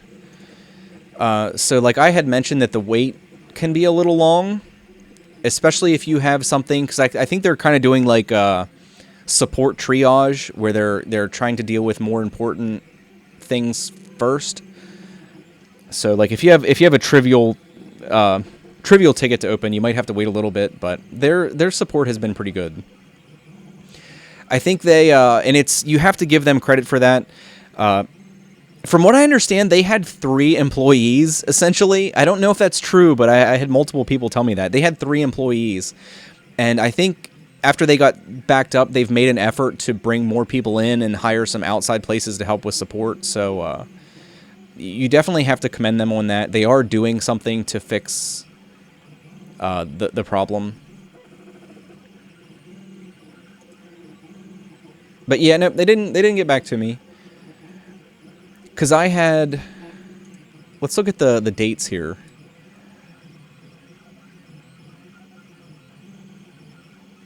So when did I send the original order?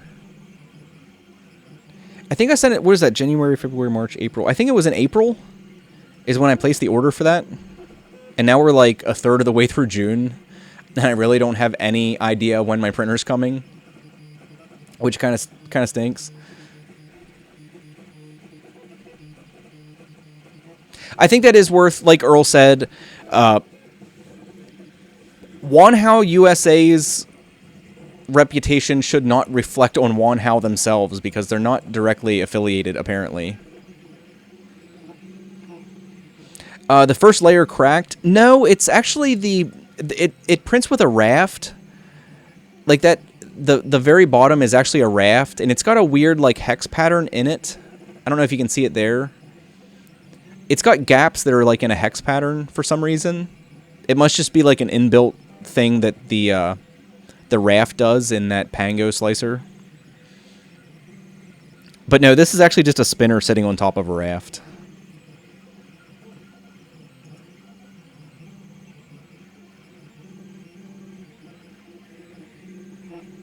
Now, Dawn, was that Wanhao directly, or was that Wanhao USA?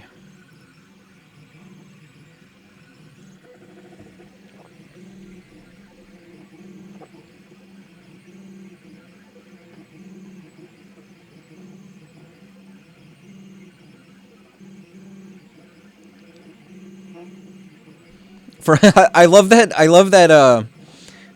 For a couple of money units. Seems like a very clinical way of describing money.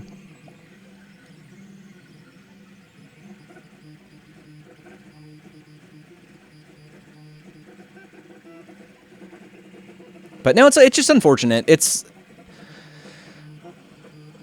Oh, I missed Dawn's... Manilow from Wanhao USA is an a-hole. And then... Meester said... Oh, he's the actual CEO of Wanhao? Yeah, can you elaborate a little bit? Like, why is he an a-hole?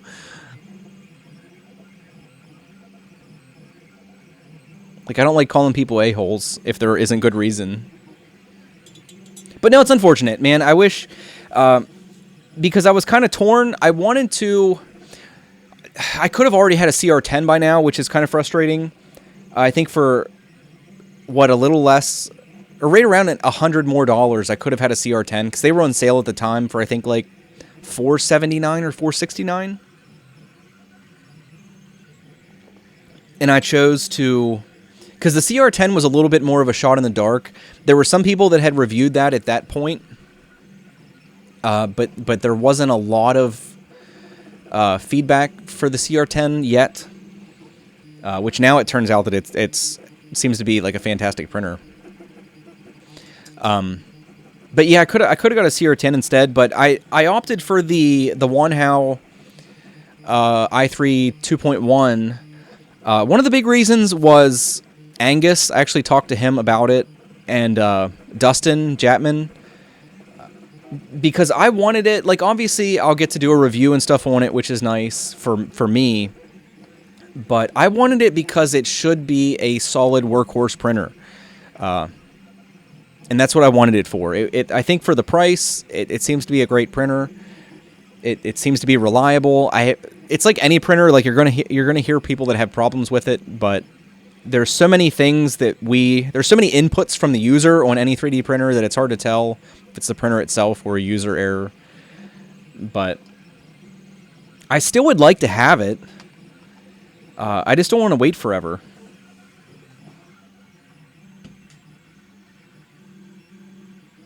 This does. I'm going to have to do some experimenting. The spinner that's printing now does have this weird kind of scallop effect on it. So I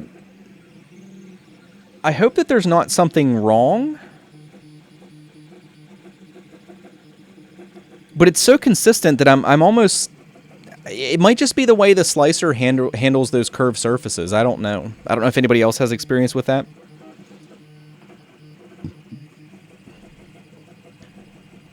Nilla, get the CR10, then mod it. You'll have a small, medium, and a large. That is true. That is like the perfect trifecta. Well, I'd have 4 then, but that is a perfect trifecta to have, like, the Trinus, a regular i3, and then the CR10. You'd have a printer that's appropriate for almost anything you'd want to print.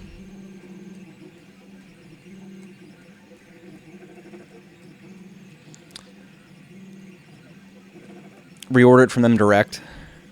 Yeah, who knows? They might even be willing to give me a price break or something after I tell them my frustrations with Wanhao USA. I wonder why honestly, I wonder why they allow them to be resellers if they have such a bad reputation. That doesn't... Even if everyone's aware that shouldn't reflect on Wanhao themselves, it ends up doing just that. Even though we all know it shouldn't. Could be caused by lack of microstepping on the motor and or driver.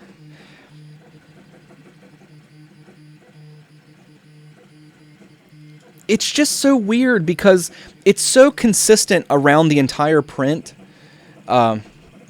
which means it's doing it in all axes evenly.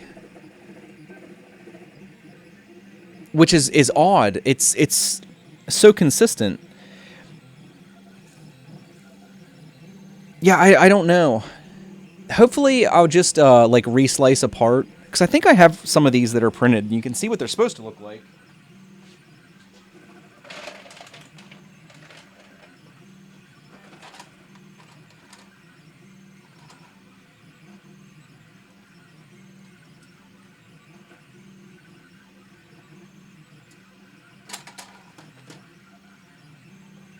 I actually don't think I have another one of these exact ones, but yeah, they're supposed to, like, this is one of the old brass fill ones I did. They're supposed to be smooth, not ripply.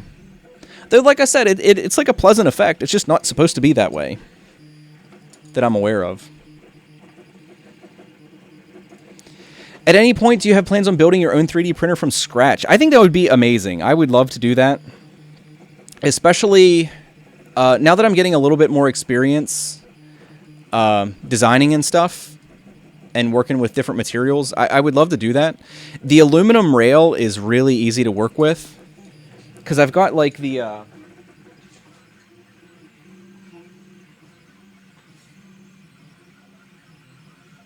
I've got the camera slider project, and this is 20 by 80 aluminum rail, and I have like the like I designed all the pieces, and they're not complicated, but it is all experience. Like I designed these end pieces that bolt in, and it'll have a tensioner for this end, and you can see it'll I don't have space to maneuver.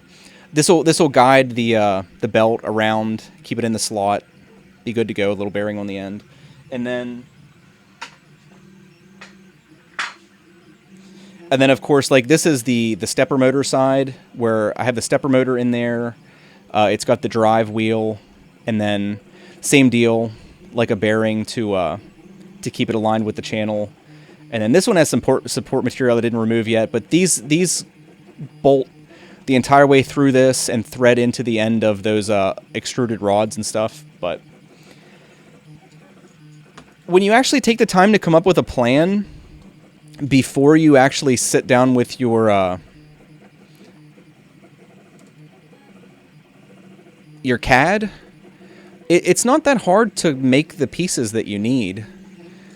So it would be cool to build, for me, and I think it'd be cool for anybody to do, really, to build their own printer. Because the firmware is so versatile, like the Marlin firmware is so versatile that you can, there's room for experimenting with like different approaches to doing things. So it'd be kind of cool to do. Great CAD always starts with a notebook and a pencil. Absolutely. Like I think I did stream doing that. It was kind of clunky because I'm out of the loop with using CAD and stuff. We did it in Tinkercad, which is definitely not the high end of the CAD spectrum, but.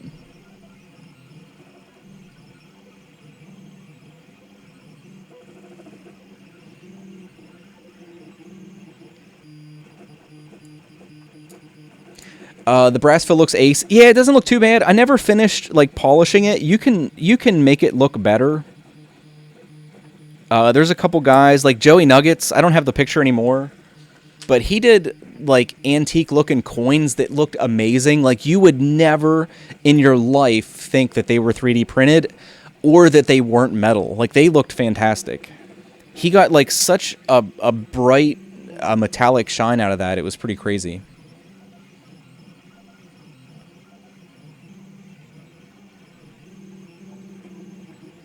After seeing how Joe's prints came out, it's probably got that's my suspicion. That's why I'll try to do that today and get a print or two out of it. Like I'll probably print the spool holder thing out and see how that goes. But I want to try slicing it in Simplify now that I have a little bit more freedom that it's not tethered. And I could have done that before, to be fair, but I guess the first thing will be seeing what I have to do exactly to fine-tune the Z-height so I don't have to print with a raft, because printing with a raft sucks.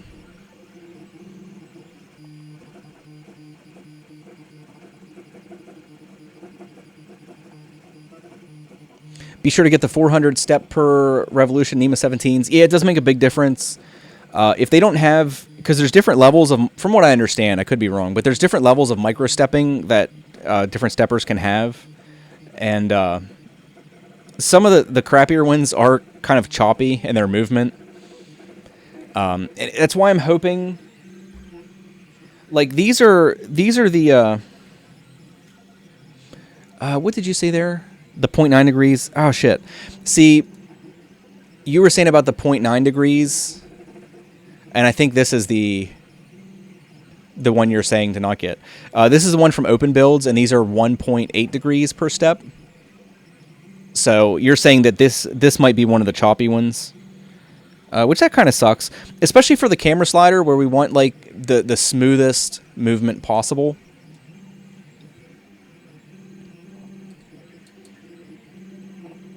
So yeah, I was kind of worried about that because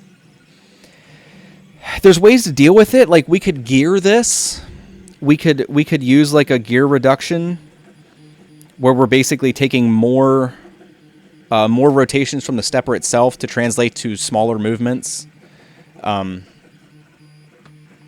So I don't know. That'll be something I'll have to address when I actually get this all together and see how fluid the movements are. But yeah, it is good to know that there's finer resolution steppers out there, so that might be what I need for that project. The Prusa also has a 1.8 degree per rev.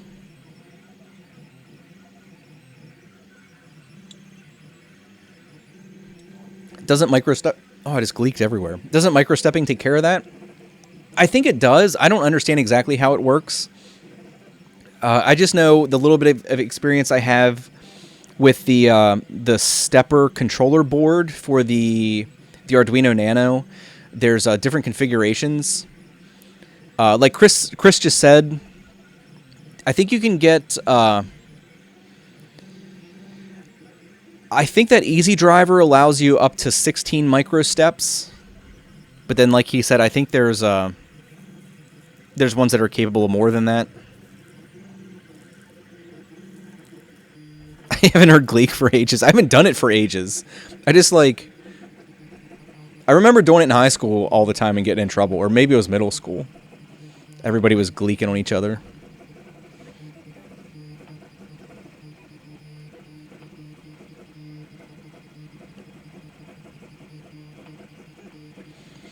In my next printer, I'm using a 400-step geared down 3-to-1 on the Z-axis and a 400-step 1-to-1 with 22 pinions on the Core XY.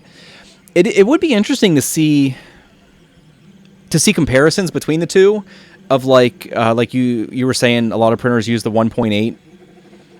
It would be interesting to see comparisons of like just how much difference that makes. Because as far as I understand, like in the firmware, you could use any kind of gear ratios you'd want. You could even go to something like crazy. You could go to like 100-to-1 on your steppers for like really, really like fine control over it. Past 4 microsteps, you're only getting noise improvements, not resolution.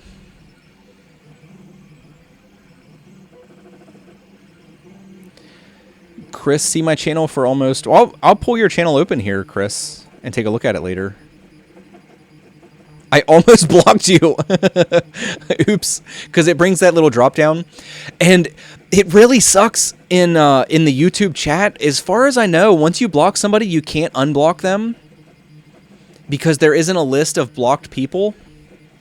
So you actually... I think you have to actually, like, remember the user. So, like, if I would have accidentally blocked you there and you'd message me... I think it's hard to undo. In the community stream, we were talking about like Twitch versus YouTube, and that's like one of the complaints a lot of people have is that the YouTube chat is kind of not so great compared to Twitch's chat.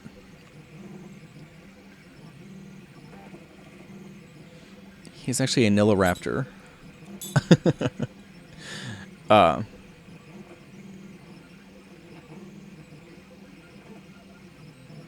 But no, it was interesting. It was fun for me.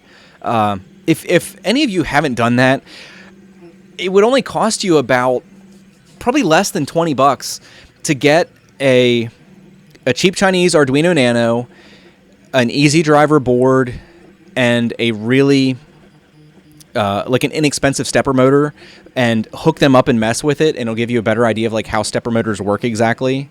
Because it was interesting for me to learn exactly what was going on, and I still don't know that much about it, but it gave me more insight into how they're controlled exactly. It was pretty interesting.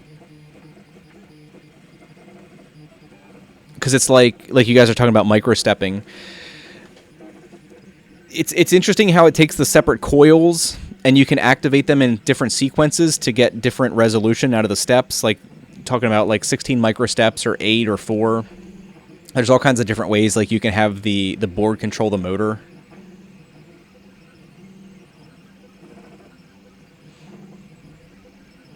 I think the one I have will work just fine. Yeah, because you can get, like just me playing around with this, you can get really smooth, constant, slow rotations out of this, which I hope will be good enough. It's going to be pretty self-evident as soon as I record some video with this. Like if I have it panning across the rail and record some video, it's going to be obvious if it's good enough or not. That's why I kind of already in the back of my mind have some designs for like potentially making this part thicker and having a really basic adjustable gearing system in it so that you can like use some gear reduction if you'd have to do that. Which might be a nice feature to have anyway, even if the stepper motor isn't a problem. Because you do get to that problem where if you want really slow rotation, the stepper's only capable of doing it so smoothly. So having something like a basic gear reduction in there might be useful to have anyway.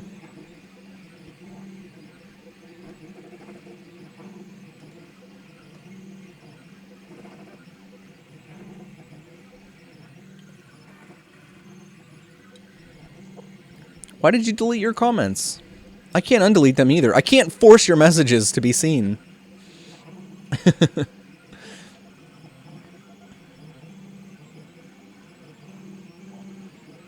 Can you send me the 2 STL files, Nilla? I'll release it all when I'm done. It shouldn't be too much longer. I have been working on it again. I stopped for a little while. Most of you guys know I'm weird, so when things happen in life, I tend to deal with it in weird ways. And that's part of the reason I haven't done anything in a little while. And it's unfortunately never going to go away. It's never going to change. I am how I am. I try to not be that way, and it doesn't work. It tends to make things worse when I try to like not be the way I am and being weird. It tends to just make the weirdness even worse, which is kind of weird, but higher torque is more noise. Yep, that's why the MK2 has a low power mode. It is noticeably quieter, but it sends lower voltage to the motors, and it makes it more likely that you have missteps if anything happens. That's why I don't use it, even though it does reduce noise by a noticeable amount.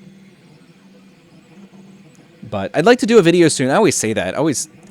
Hell, you guys that are here regularly, I say I'd like to do videos on all kinds of shit, but I'd like to do a video on noise in the MK2 now that I have a lot of experience with it.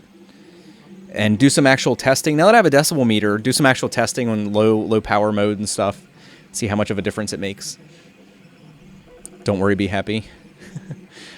Jai, I have similar issues. Luckily, I'm high functioning most of the time. Yeah, I am most of the time, but it's just like this perpetual up and down, and it gets old after a while, but it's predictable to a certain extent.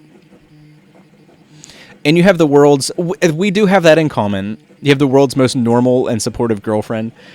Yeah, I have like a fantastic wife. I wonder if she can hear me upstairs. My wife is amazing. She is definitely like the rock in the relationship. I'm like the random element. But yeah, she's great. I wouldn't be anywhere I am in life without her.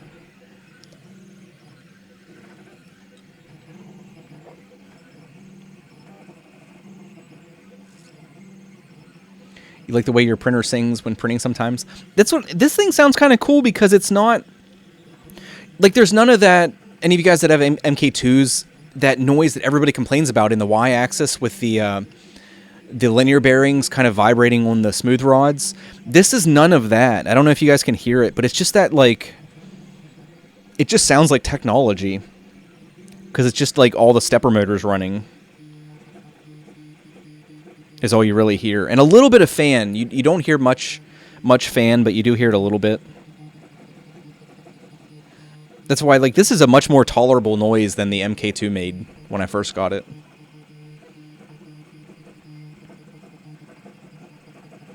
You're just 10 years younger.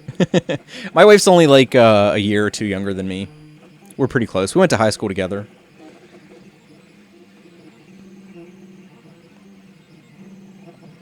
But no, I'm super pumped about the Trinus. I'm glad. Like I said, hopefully this weird waviness is the slicer. I have to do some more experimentation with that. But minus that, it prints great. Like, it's a little tough to see here, but it's really consistent. It looks like the quality is pretty damn good, I have to say. Try to get this camera adjusted here a little better.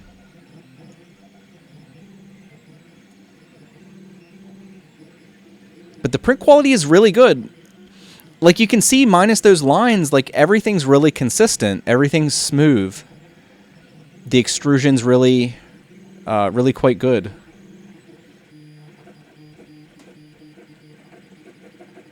So that's why I'm thinking that that's probably a problem in the slicer and not with the printer. And you guys, I mean, come on, look at that acrylic print bed. That looks sweet. I do like how that looks. That's why I'm hoping I can get it sorted out to get decent adhesion directly to the bed without having to use blue painter's tape or anything. Because I think this printer looks... It already looked pretty sexy, but with the acrylic print bed, it looks really nice. Though we do have the problem with those insets for the screws. I think that will cause a problem, because there's prints like this thing. This has a big flat surface on here that I want to look nice, and with those screw covers or those screw insets there, that is going to affect that base layer, which kind of stinks. That's why I would like to get... There's a couple things I think I need to still get for this. One of them is the adjustable bed leveling print bed, because that's only $20, I think, which actually isn't too bad, which gives you like a pretty normal print surface with thumb screws on all four corners so you can adjust the level. And I don't know how much the leveling is necessary. We didn't actually check how level this is. I guess we could have, because we adjusted our Z-height on the corner, and we could have checked all the other corners to see how consistent it is. But I'd like to get one of those to try out, because I've seen some negative feedback from them about how they actually fit in the machine, because it wasn't initially designed to have that in there. But that gives you a nice... I assume it has an aluminum plate. I could be wrong, but that gives you a nice flat aluminum plate to print on, which would be nice. And they also sell pre-cut sheets of build tack, which you could probably just buy and put on here. You run into the same problem with like the MK2 heat bed, where you're now in a situation where the actual like screws to the risers and stuff on the heat bed are underneath the PEI, so they're a little hard to get to. So you'd actually need to remove your covering if you'd ever... Did you just link a file from your computer? It doesn't work that way, Meester. The print bread. That's Guinness, not coffee. No, it's not. It's coffee. It's cold. I mean, it's not bad, but it's cold, super sugary coffee, because all my sugar sank to the bottom.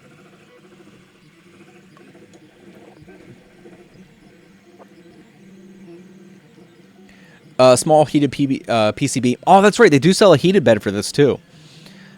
Which I don't think I'll need. I still wouldn't mind to get one to test it. But I don't really need a heated bed on this, because I'm only going to be printing with PLA. And I think if we get the Z-height fine-tuned a little bit, we should be able to get decent adhesion. Especially, like, this is a fairly smooth acrylic. We could always take a really fine grit sandpaper and basically sand the top of it to make it a little bit rougher. But just do it with something like maybe like a 1200 grit, so it'd give us like... It would still look cool, it would just look frosted instead of being like super transparent. And then we should still do the LED. I think that would be pretty cool too. Sorry if I missed. Oh, sorry, Scarpies. Yeah, I'm sorry. I always forget to read Twitch chat because it doesn't show up on YouTube. It's in the combined window I have here. Where was your initial question? Let me find that.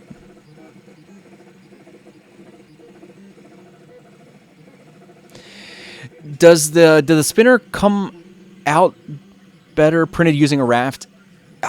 Generally, no. I mean, and that's generally true of everything. If you can print something without using a raft, it'll probably leave you with a better surface. Because of the raft, you're going to have all these little contact areas where you have filament to filament contact, and it tends to leave a not so great finish.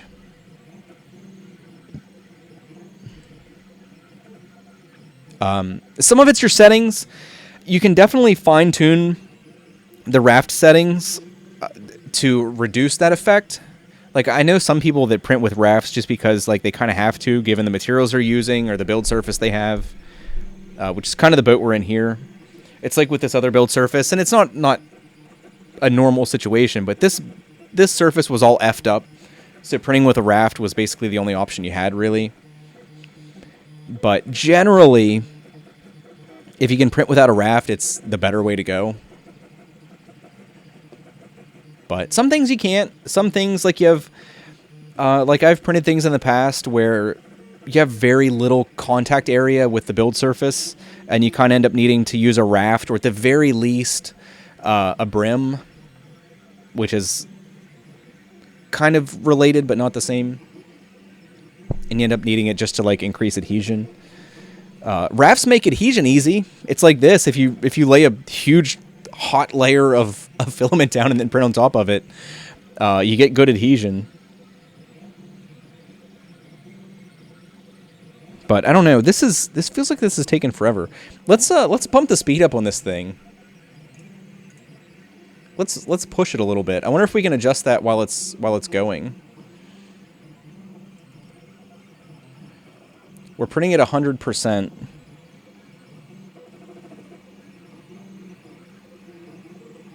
Woo, 130. That's a little much. Let's go to 120 and see how it handles that. It's definitely singing a different song now.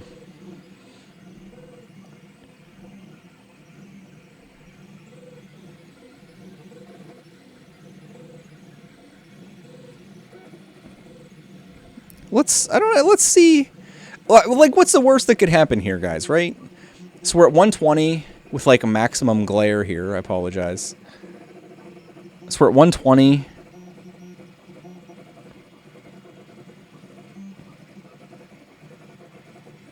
There's 130. Let's go. Let's let it go a couple layers at 130. Okay, we'll go to 150. We'll see what happens.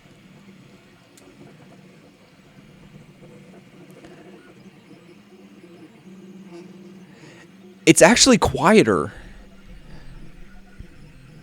The machine is actually quieter now, which is weird.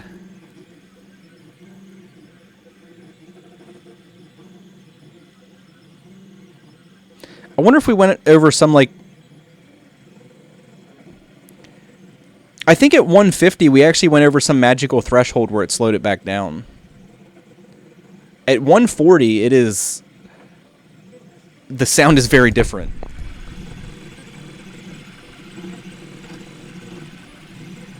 don't know if you guys can hear that. It sounds quite a bit different. It is zipping along there.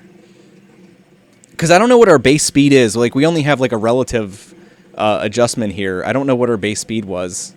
Like I said, it was probably 40 or 50 millimeters a second. That is definitely zooming now, though. But let's let it go for a couple layers and see if there's any noticeable reduction in print quality.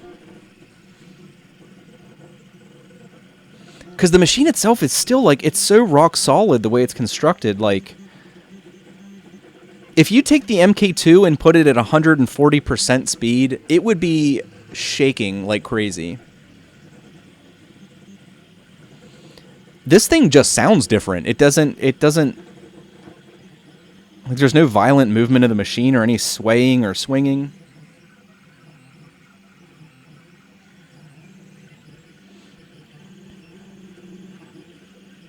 That's why I love like the design of this. You run your CTC at 50, 100, and then turn it up to 120.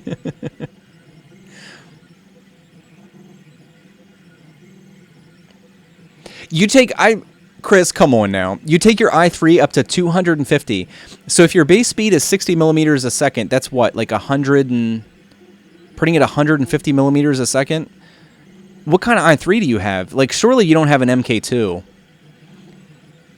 Because I know I've done it myself. If you get much over, usually about 60 millimeters a second, you'll start to see like rounding on corners and stuff that are supposed to be square. And maybe you could adjust like the acceleration and decel settings and deal with that, but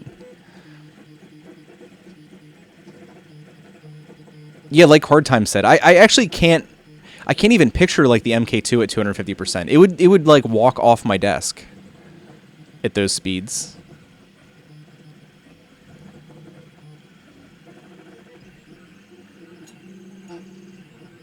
I would say you must have a more rigid frame than like the MK2 does, because even at base speeds you get a little bit of sway that you can feel sometimes, especially if you have the filament mounted up top like I do, which I don't like to do, but I haven't changed that setup since I moved it. I prefer to have the roll not mounted to the machine. I don't think it's an issue with the Trinus because there's like no movement, but with the MK2, that 2 pounds up there, it does make a difference on how much sway the machine has. You print mostly at 40. I tend to print slow if I'm not pressed for time. Like on the MK2, I haven't really pressed the A-net for speed either, because the frame on that actually seems fairly rigid. And some people said that the rigidity might reduce as time passes. So you might have to periodically go through and like tighten all those little like weird tighten all those weird connectors. I don't know why the hell I did this. Apparently that's the international sign for tightening a connector. But man, on these perimeters, this thing like zooms.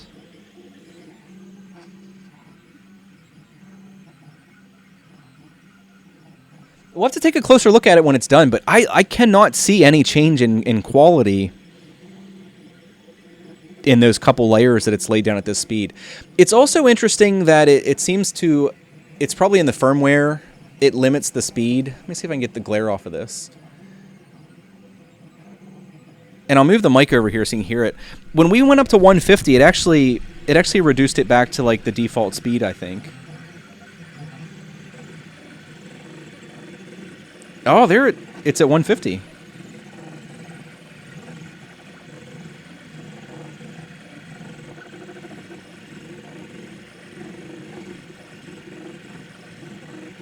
Huh.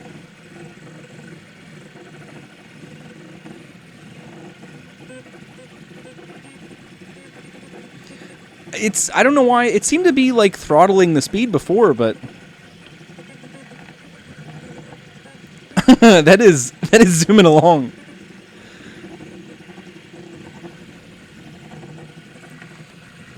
And there's still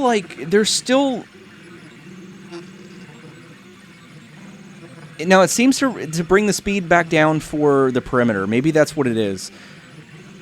It must have like a hard cap for the perimeter speed. But I think on the infill, it's actually printing at 190% relative speed. You can hear it man, it is flying on the infill.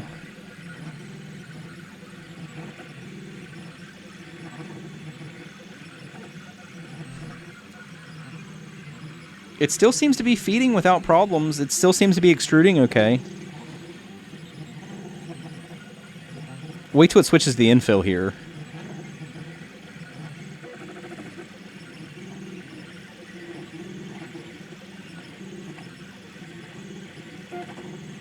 I think you can see a little bit. Like, I can see it. I know it's hard for you guys to see, but it might be a little too fast. I think the infill is slowly turning into stringing as opposed to nice controlled lines of extrusion. Oh, like those. That is moving fast. Brrr. You almost can't even hear the independent movements.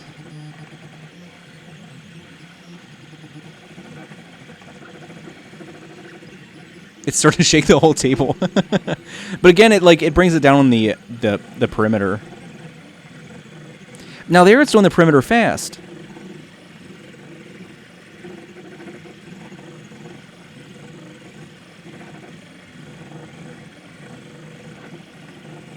It must have some kind of like firmware throttling that will only throttle if it isn't in the middle of doing particular things. Anyway, let's quit stressing it out. Let's stick with 130 before it like quits on us. That is pretty funny though. I mean, nothing seems hot. I don't think we were. The steppers are all nice and cool. Everything seems copacetic.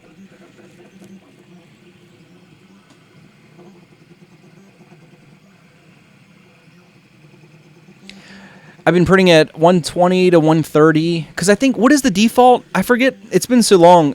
I think the default print speed for the MK2 is 40. Am I remembering that correctly? How much is done now?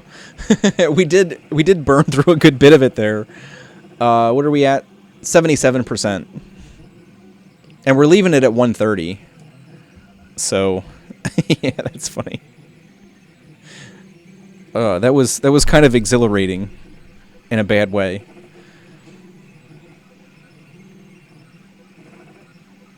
But no, we'll have to take a look at that because we should have about 1/8 of an inch, maybe a little bit more. We should have about 1/8 of an inch of print there that was at absurdly high speeds. I guess it's not surprising if it could handle it. Like, I forget who said that. Was it Dawn? About one of the biggest problems you have is the extruder keeping up. But that might be where, like we were talking earlier about the size of the nozzle and stuff and the mass of the extruder assembly, it might actually be able to keep up. Because I know a lot of times that becomes the limiting factor, is that you can actually, the steppers are perfectly capable of moving that fast. But you start to have limits with like your extruder depending on what kind of system you have. Still got that low poly look. No, it's that weird kind of scallop. Because I know what you're saying about low poly, but the lines are actually like it's not like a voxelized look. Because the lines, if you go like across them, are consistent. It's just the weird kind of like scalloped kind of thing it has going on. So it's probably in the slicer, because both this blue one and this one, these were printed at different times. This one was printed on that piece of glass that I had cut without a raft. This was printed directly to the glass, just with that glass and some heat, some heat stick, some glue stick. So these were sliced at different times in Pango, and this also isn't a genuine curve. I don't know if you can see that the curve isn't consistent. It's like nice and round on this side, and then it kind of slopes off a little bit on this side. Because this was the bottom, like this was on the build plate. It doesn't really have like a perfectly semicircular curve on it. So I'll be interested to see how it handles files from Simplify. Get like a profile running in there and get it tweaked and stuff. But like I was saying, I wouldn't be surprised if this is capable of printing at really high speeds. Like I know everybody's like all about that hypercube, and it's basically the same concept. Like if you get your frame rigid enough, you kind of circumvent all the problems that are associated with really high speed printing, with like that mass moving. This also doesn't have belts, which can be a problem. Because if you imagine this big old hunk of weight on the extruder assembly, like moving at high speeds, like you're going to get a little bit of stretch in your belt. Because most printers only use like 6mm belts. And I've seen some guys that when they modify their printers, they'll go to like a 10 or 12mm belt, which is a little less susceptible to stretching. How many different models of spinners have I printed? I would say 5 or 6. Because like one of the first designs was this, the one I did like a long time ago in the bronze fill. This is a Thingiverse one. This is, I think, as straightforward as you can get for a spinner.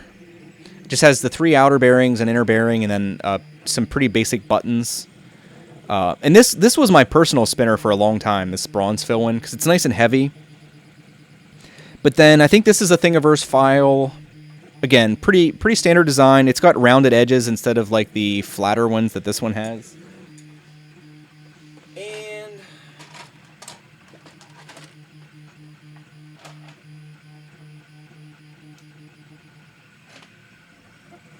I actually don't have that many because I sell them as soon as I get them printed.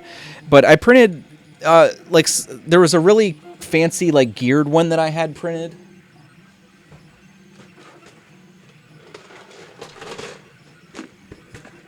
But it had some issues, and it was a kind of cool design. It had like the center pieces, and it had gears on the outside, and they all kind of like interlocked, and you could spin the gears separately.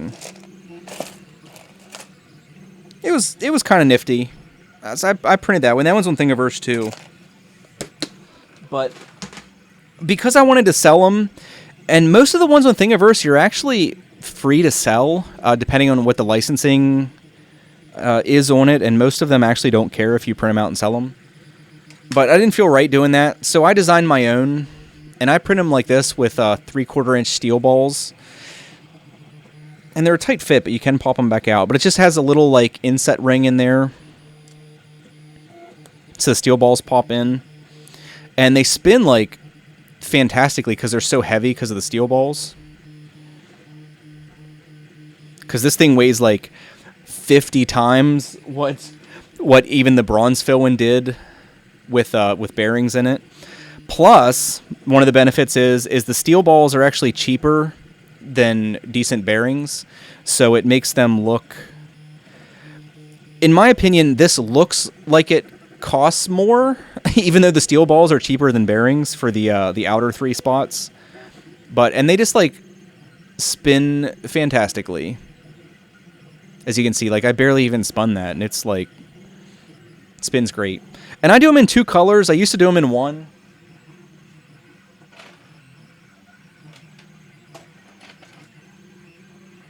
Like I used to do them in 1 color, and they're okay, but they look really plain.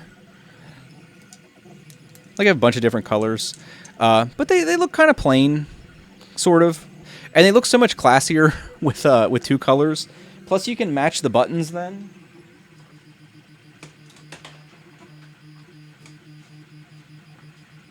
Like some of these, you see you have to print them with support. You print supports, but then you can put like colored buttons on them, and like obviously I'd put blue ones on this one, but yeah, I don't know. I like printing with the balls. I've seen a couple guys, like I think even Angus did one with some smaller like 3/16 balls or something, but these ones are cool. Plus, like I've said before, if somebody ever approaches you in a dark alley and you get a couple of these between your fingers, they make pretty good self-defense devices. But yeah, that's the design I settled on, and I haven't actually released the files for that. I do plan on doing it because I don't care if you guys print them and sell them or whatever.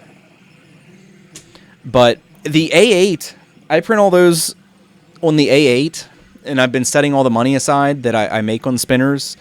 And I'm actually basically ready to buy an A6 off of profits that the A8 made printing spinners. So my A8 bought my A6 basically, minus the cost of filament and stuff.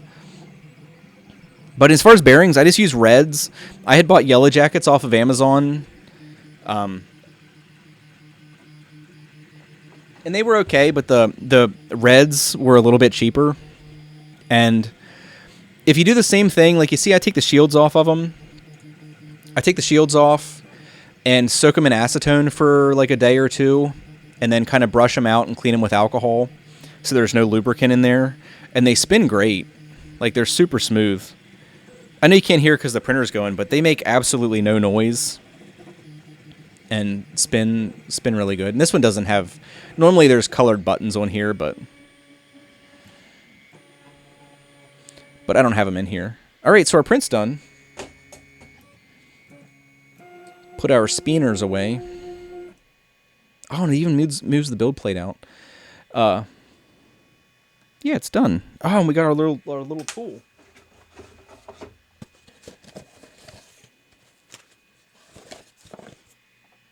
We can use our little scraper. And like we talked in the community stream, I think all of the YouTubers present pretty much agreed that we need to focus on safety a little bit more. Like this thing even has a little warning thing on it, like caution, sharp. Always be careful when you're removing prints. Like, you should not be using an excessive amount of force. It's something that I did wrong when I first got my MK2, is I was really just like putting myself at risk. Because I still use it. I use this like scraper that I got from Walmart. I took some like 1200 grit sandpaper and sanded the edge so it's not actually sharp, so I don't scratch my build surface. But you shouldn't be using an excessive amount of force when you do this, because you can hurt yourself. Like a tool like this, if you're like say I'm like, I grab this build plate and I'm like pushing on this and I slip, you will stab the shit out of yourself and you can really seriously hurt yourself and need some stitches. So all I ever do is just work it under one edge and then like wiggle it back and forth until you get it started a little bit. And then it should take very little effort to pry this off if you're printing, especially with like PLA. We can take this off the raft instead of the build plate. But just flex it a little bit. And then maybe grab your part and start like assisting that flexing. And you shouldn't be using a ton of force. This is actually adhered really well on here.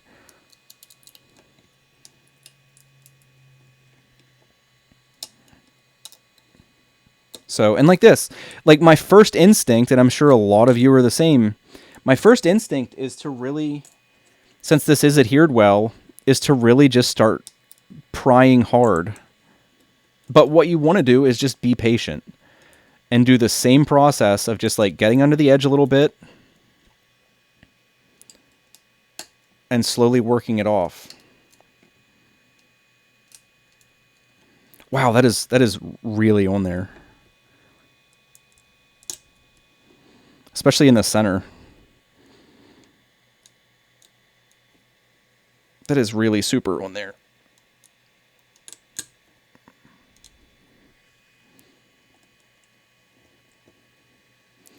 It's one of the reasons I don't like rafts, and another reason that I love PEI.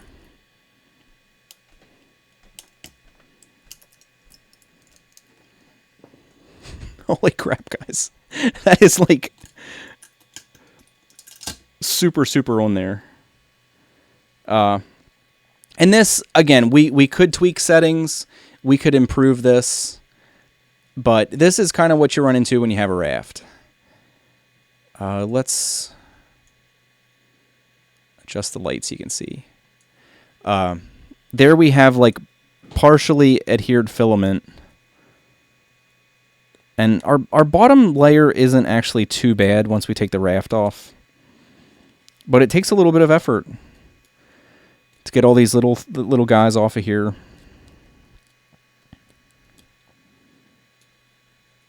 And again, be super careful with this, because tools like this are sharp and you can hurt yourself. And I know you all know because you've seen me do it. I've bled on this stream quite a few times.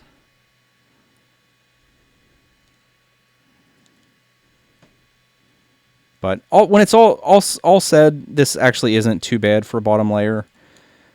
There's a little bit of damage there where some of those extrusion lines, let me focus this. Some of those extrusion lines did come off with the raft a little bit, but overall It's not too bad considering we used a raft, but it would be better if we hadn't, for sure. That's why I'll probably end up getting a sheet of PEI for this, just because it's so easy.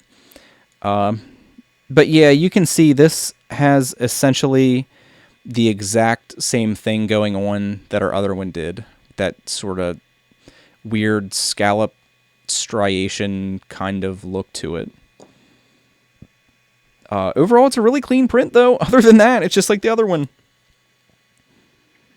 It looks good, and surprisingly, there's really no noticeable difference where we were printing at like at super high speeds. You can see there's a weird line here, like halfway up. Where was it? I could see it the other direction. But I guess if you look super close, you can see a minor differences in where we were printing like super high speeds. But overall, it's pretty good print. This is certainly nitpickery, us like zooming in, looking at lines and stuff. But yeah, other than that weird kind of roughness, weird striations, or yeah, it's a pretty trivial difference. But yeah, especially considering we were printing it like for temporarily there, we were printing it like 190% speed. I think it handled it well. I am kind of worried, man. We got our sexy acrylic build plate here, and now we've got super well adhered raft stuck to it. And I think I already scratched it a tiny little bit.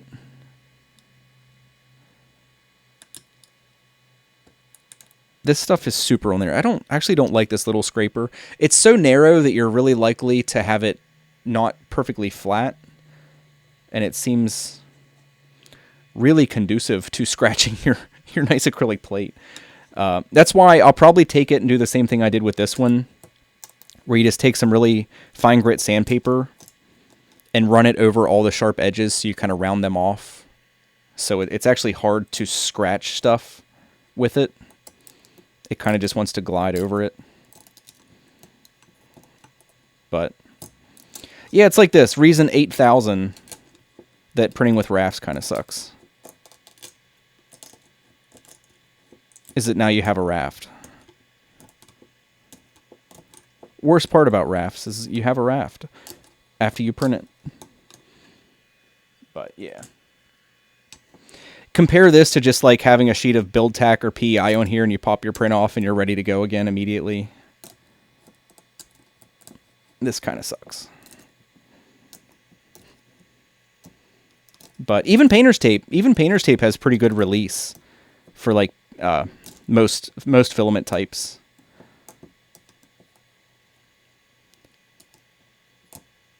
But anyway, you get the idea. I'll fool with that later. You get the idea. It kind of sucks. And I did get some little scratches over here. I know you can't really see them, but I can see them. So if we'd have our sexy LEDs on there, you'd definitely see them. I don't think I have any. I have the camera does pick it up. This is an ultraviolet. Ooh. It's not bright enough to really like transfer through the whole plate, but that would be cool to have an LED mounted back there. Cuz all these little grooves like pick it up. Like that's like super purpley looking. But yeah, acrylic kind of cute how it transmits the whole way through cuz it's clear. Anyway, shrug. Words are hard. I don't ever want to not use a heated build plate. The biggest thing with like getting prints off is what build surface you have. Like I said, if we'd put some blue painter's tape on here, which will dramatically reduce the sexiness of the cool acrylic build plate, prints pop off really easy. It's what I was using on the A8 before I put my spare sheet of PEI on there. But like I said, I'll probably... I guess the first thing to do, because it would be most relevant to Trinus users, would be to pick up one of the build tack sheets that they have that's pre-cut for this. That would probably be the most direct and easy way to go about it. Plus, I've always wondered what build tacks like to use. But yeah, I mean, ultimately, I think this is going to end up with a PEI sheet on here, just like Frederick said. You have strong adhesive blue tape and problems getting it off. Yeah, you can, especially depending on how long you leave the blue tape on, you can have problems getting it off your build surface when you go to change it. English is hard. I word weird anyways. You worded that weird. Water plus alcohol 50-50.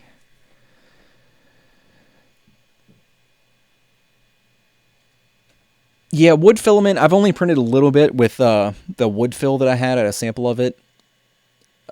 Supports are like an absolute dream with that stuff, because it has, like, I guess, like, the interlayer bond is kind of poor, which sucks in general.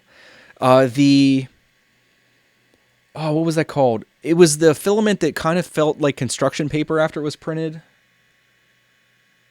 The matte, I forget, it was the matte PLA that I printed with like a long time ago when I first got my printer. That stuff was the same way. Like, supports came off that so easy.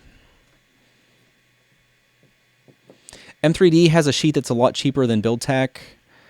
Basically works the same. I forget. We can go ahead and take a look at Kodama's site here. And I apologize. It's on a screen that's like a mile away.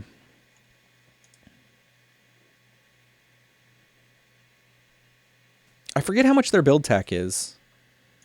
Let's go ahead and look together. I don't think it's very much, because here's Kodama's site, and they have their store. And they have their store broken up kind of odd, because like here's the adjustable build plate that you can do like some more fine-tuned bed leveling with, which is nice, especially if you're going to be printing at different layer heights. Like, I know that's a constant issue with printers. Like, you'll get it dialed in for printing at like 200 microns, and then like I'll want to do a print at like 100 microns, and your first layer is going to be completely different, so you need to adjust your Z height to get your first layer to come out right. But for what you get there, that doesn't seem like a bad buy for $20 to me, personally. But they have that there, and then they have BuildTak sheets. So you get a 2-pack for $10, which is okay, I guess. And it's nice to have a... Well, I mean, they have it on the heat bed there. Why the hell is the image so small? There we go. Yeah, they have it on the heat bed there. I would assume you can go ahead and pop this on the acrylic sheet.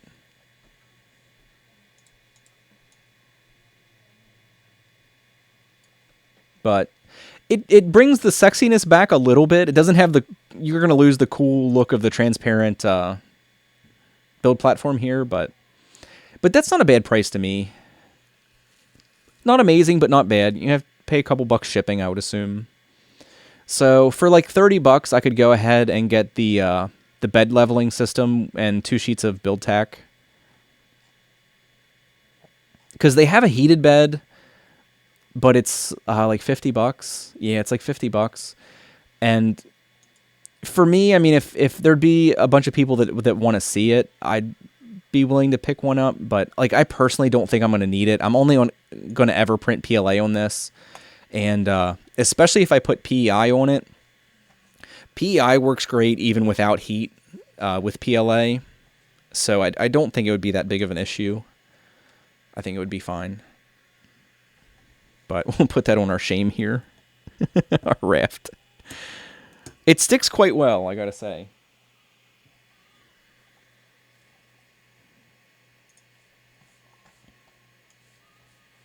Move my window back. But yeah, I'll probably order that and have it and do an update here at sometime. Check out Poly. Transparent build tack would be pretty nice. The PEI is mostly transparent, but it's that weird yellow. It's just like the A8.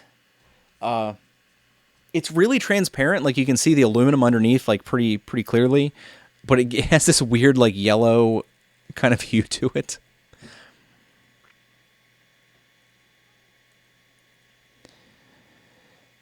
M3D has sheets. I'll definitely check them out for M3D. What issues did you have with nylon from your maker box? I didn't really have any. Like I said, I think I only printed a really small, like 20 by 20 calibration cube, and it seemed to print fine with the recommended settings. So like you mentioned curling, I don't know. I didn't print anything big. So I can't really comment too much. Time to watch Netflix with the wife. We all know how that ends. Thanks for the stream. See you next time. Yeah, I'm glad to be back. I know it's been, oh man, it's been a little while. It's been a little while. It feels like forever. Ordered 2 plates for what is that? Per poly? Check out Pia Poly. Let's check this out.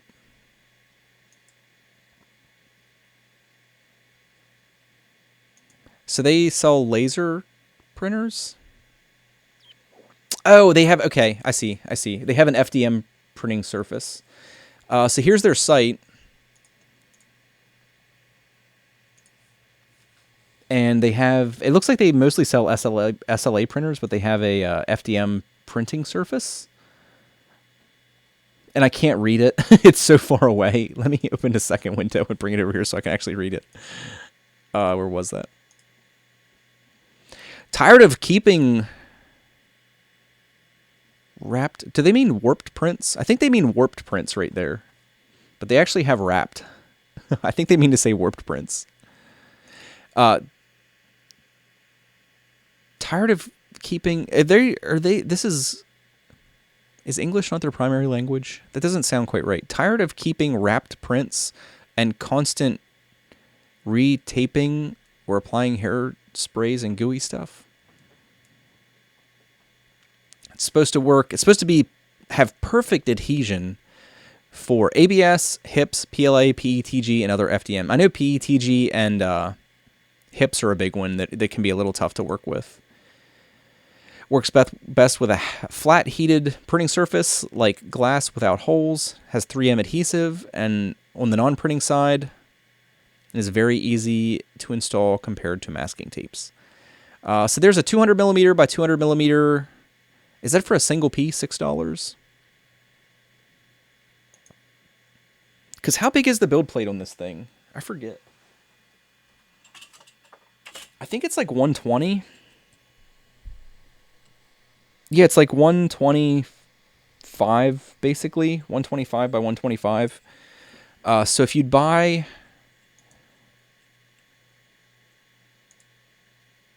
If you'd buy the 30 by 30 for $15, you could what? You could get 4 of them out of there? Am I thinking about that right? Yeah, if you'd buy the 30 by 30 for $15, you could get four pieces out of this, which actually wouldn't be a bad price. Their branding would kind of line up weird probably, but I wouldn't really care about that. And you'd have to cut it, which some people might be less interested in. But no, that seems cool. I've actually never heard of that. Sorry, Pio Poly. Yeah, thanks for stopping by, Rob. Say your name right. They even have these the forward slash is wrong in the URL. Do they really?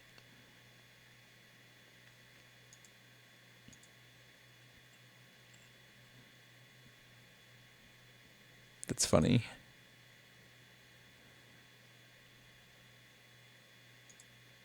But no, that's cool. It seems relatively inexpensive. Where are they at? Let me see where they're at. Are they in the US of the A? Pre-order a Moai now and get free shipping. Wonder where they are. They don't have like an about page. Oh yeah, they do. I'm sorry. They don't have an address. I don't know if they're like stateside or not. But I don't know, it's worth trying out. It's not a bad price. For 4 sheets of that for like $15 plus, I would imagine probably $6 shipping if I had to guess. Probably wouldn't be too bad.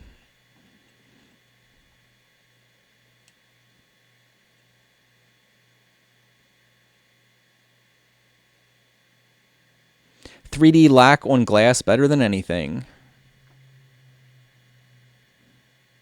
You have to try that out. Like I said, I cut a piece of glass. I have it.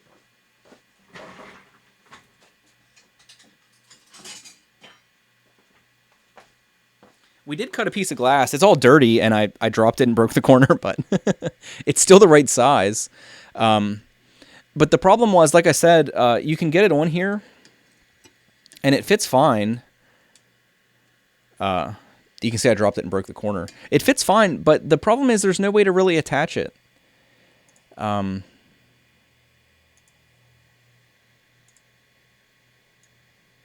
There's no way to really attach it because you don't have any room. There's no place to put clips.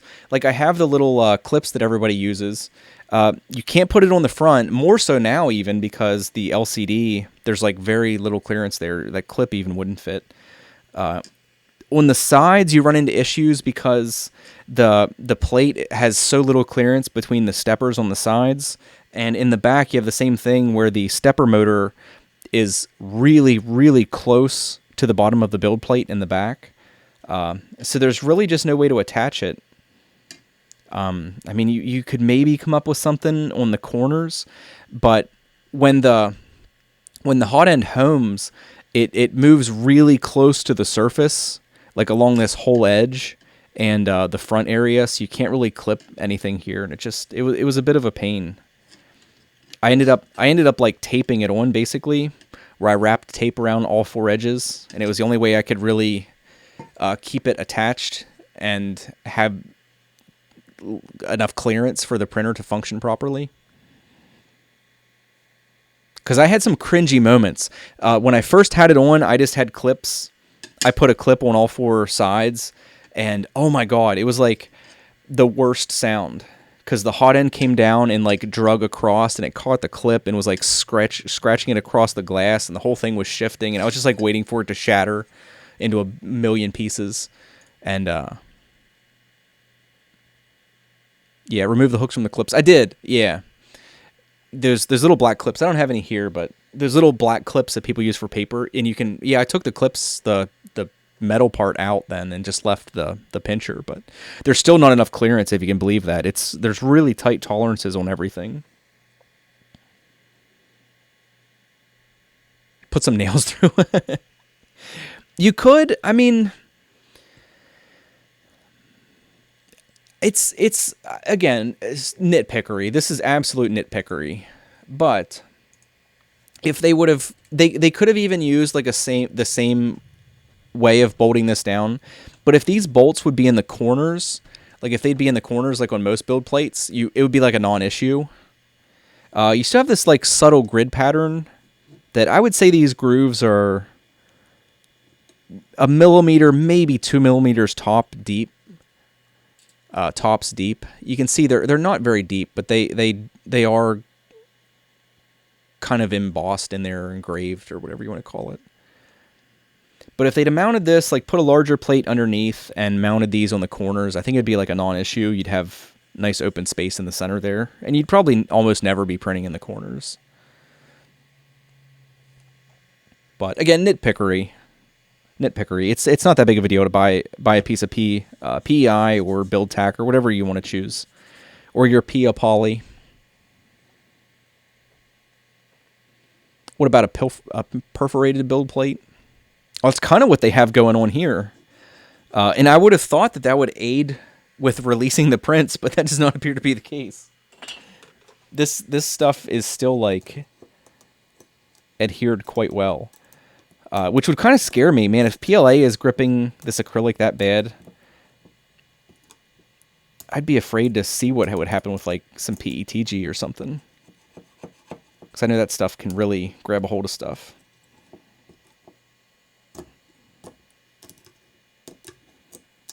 But no, I think printing with a raft isn't the worst on this. I mean, if it's what you have to do, it's what you have to do.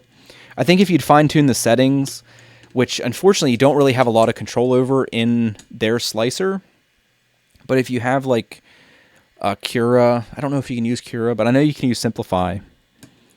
You have a little bit more control. Like you could make the top layer of the raft a little less dense, because it is pretty dense. You have a lot of contact between the raft and the actual print, which makes it a little harder to get off. If you could tweak that, I think you could get decent results.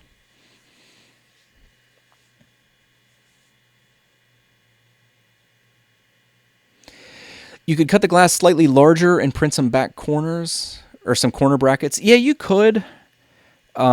Especially with the old plastic plate, because on the old plastic one, you have these nice edges to work with.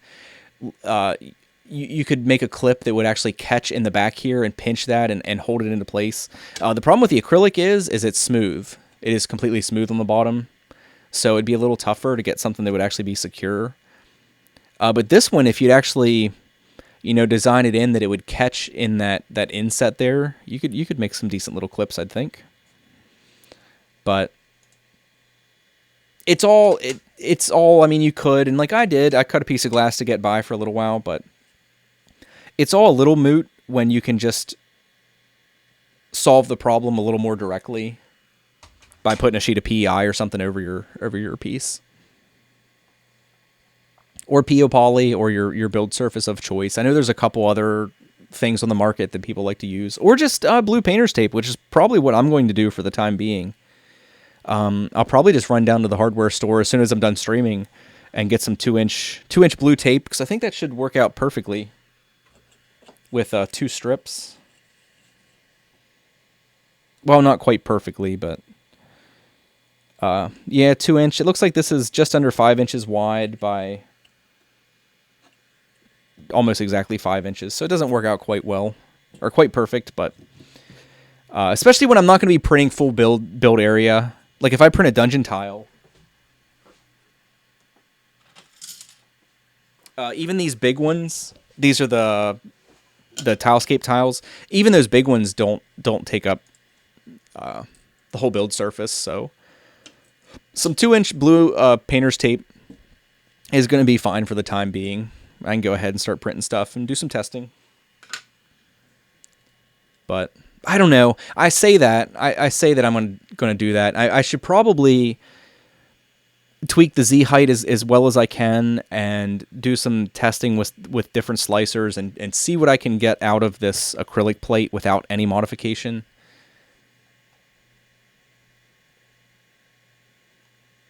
You smell an hour in the wind with some filaments, man.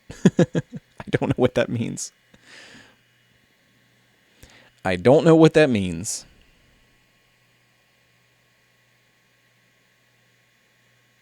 But no, overall, I'm pretty happy with it, even as it sits now.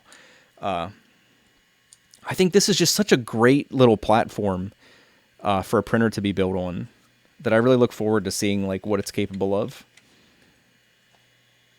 So robust. I know I said that like a million times earlier, but it really is exactly the word for this. It's very robust. Let's bring the temp down. I think this is still at temp.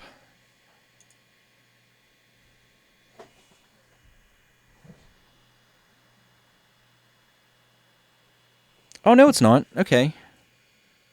Yeah, it's actually cooled down. Well, actually, let's bring it up to temp. We'll take the filament out.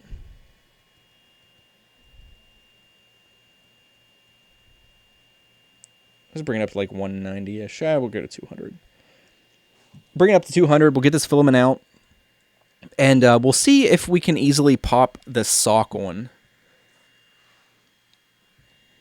I'm going to be surprised if it's easy because of the way this shroud is. And we can't really take the cover off until we have the filament out.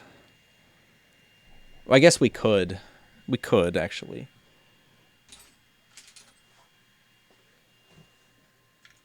We can go ahead and get the bolts out anyway.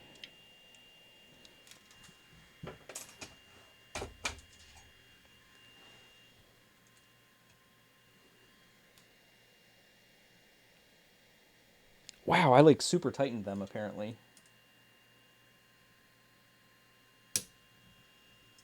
Yeah, that is like super tight. I don't know why it's so damn tight.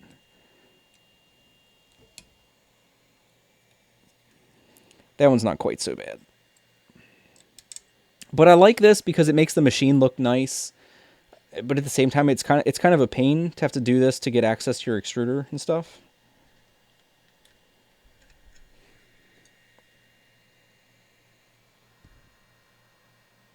We're at about 150 degrees, so we can't quite pull the filament out yet.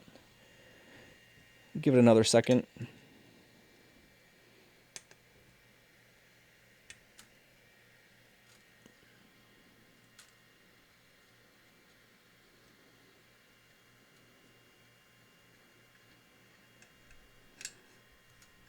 I think it's just those two.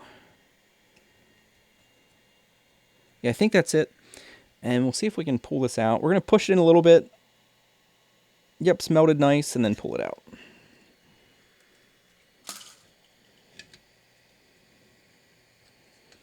All right, and you see it comes off relatively easily. We do have a zip tie that attaches it to the like cable bundle over there.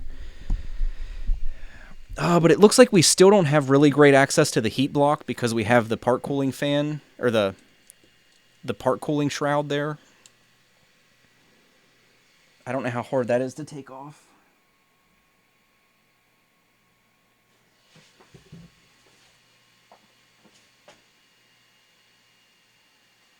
Looks like it might just be this bolt here. Yeah, excellent.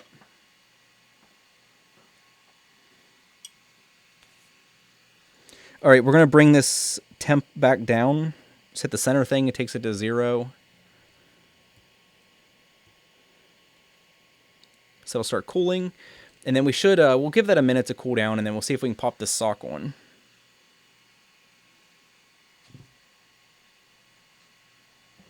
What did I do with it? Oh, I dropped it. Did I order the... I did not. I never ended up ordering the multi-material upgrade for the Prusa. I know there's a lot of people that wanted me to get it to see like my experiences with it, but it just really doesn't appeal to me. I didn't really have the extra cash. Nilla, did I use my fingers again? No, I didn't touch anything hot. We want to make a point that we don't want to get near the hot end while it's hot. We're waiting for it to cool down. It's about 170 degrees. It's going to take a minute. But yeah, to put this sock on, we want to make sure that this is cold. We do not want to burn ourselves. I should have made a point to say that. But yeah, this little thing here, this little guy here, it's quite hot. This whole block, quite hot. Don't touch it. Arguably, we shouldn't have, again, need to be more aware of this. We probably shouldn't have taken this cover off with that hot.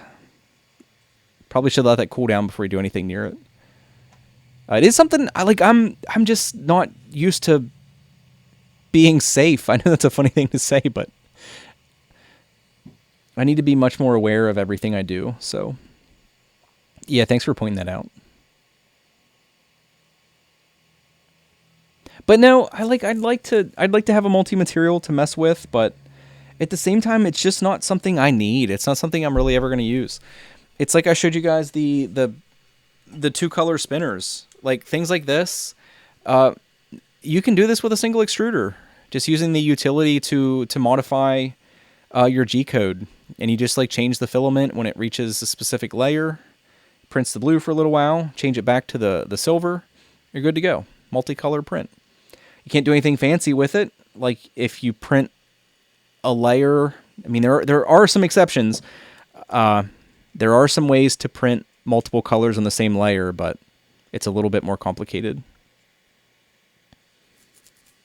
But yeah, if you just need some basic multicolor prints where it's okay to print an entire layer in one color and then switch to another color on another layer, you really don't need the multi-material thing.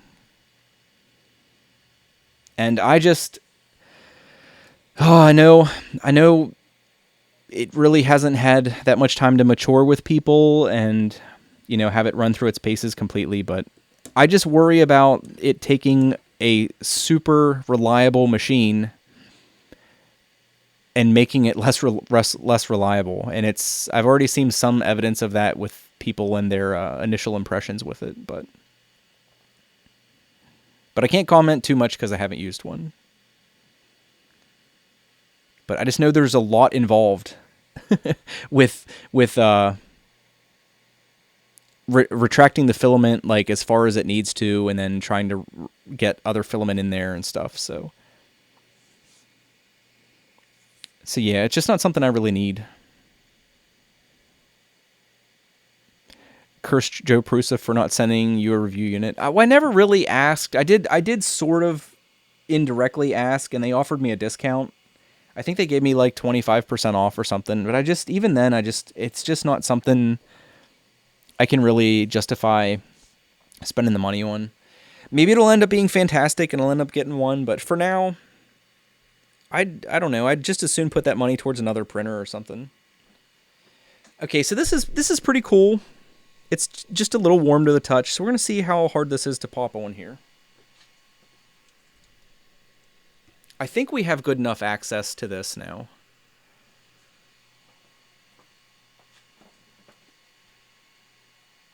So it goes this way.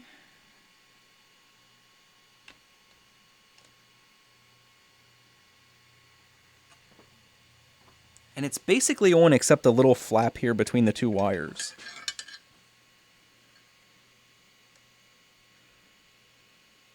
Well, that's about as easy as could be. That was really easy. You can see it's on there. I know it's hard to get a good angle here. Let's use our handy dandy little LCD. Menu, control, and let's get this Y-axis, the F, out of the way. Yeah, there we go. Yeah, it's pretty easy to put in there. It's actually easier than it was on the MK2, because this one, the wires come straight out of the extruder, or the heat block, so it's a little bit easier to get things in there. On the MK2, as I'm sure some of you guys are aware, the wire bends when it comes out of the heat block, and it's a little tough to get the socks on. Like, I actually had to bend these wires a little bit on my MK2, and it makes me nervous because they're kind of easy to snap these right out of the block, and it's not a good situation if you do that. You basically need to replace your little heater. But yeah, fits good. Fits good, and these seem to have a little bit more aggressive little flaps. Like, this is the E3D one, and it has these flaps that hook up over the heat block. And the ones on this one, not only are the walls thicker, so they're a little more rigid, but they seem to grab the heat block a little bit better. Because I change nozzles on a regular basis, and pulling this off and putting it back on quite a few times, or not even quite a few, just a few times, it fits pretty loose. And it's one of the reasons I don't actually use mine anymore. I know there's a lot of guys that use these and swear by them, but with a proper PID tuning on your heater and stuff, it actually maintains temp, pretty well for me without actually using the sock. Because the biggest advantage is really just keeping your heat block clean, because any filament that touches it isn't going to melt and wick up all over the place and make a mess. So I do miss not having it for that, but I actually haven't used one for quite a while.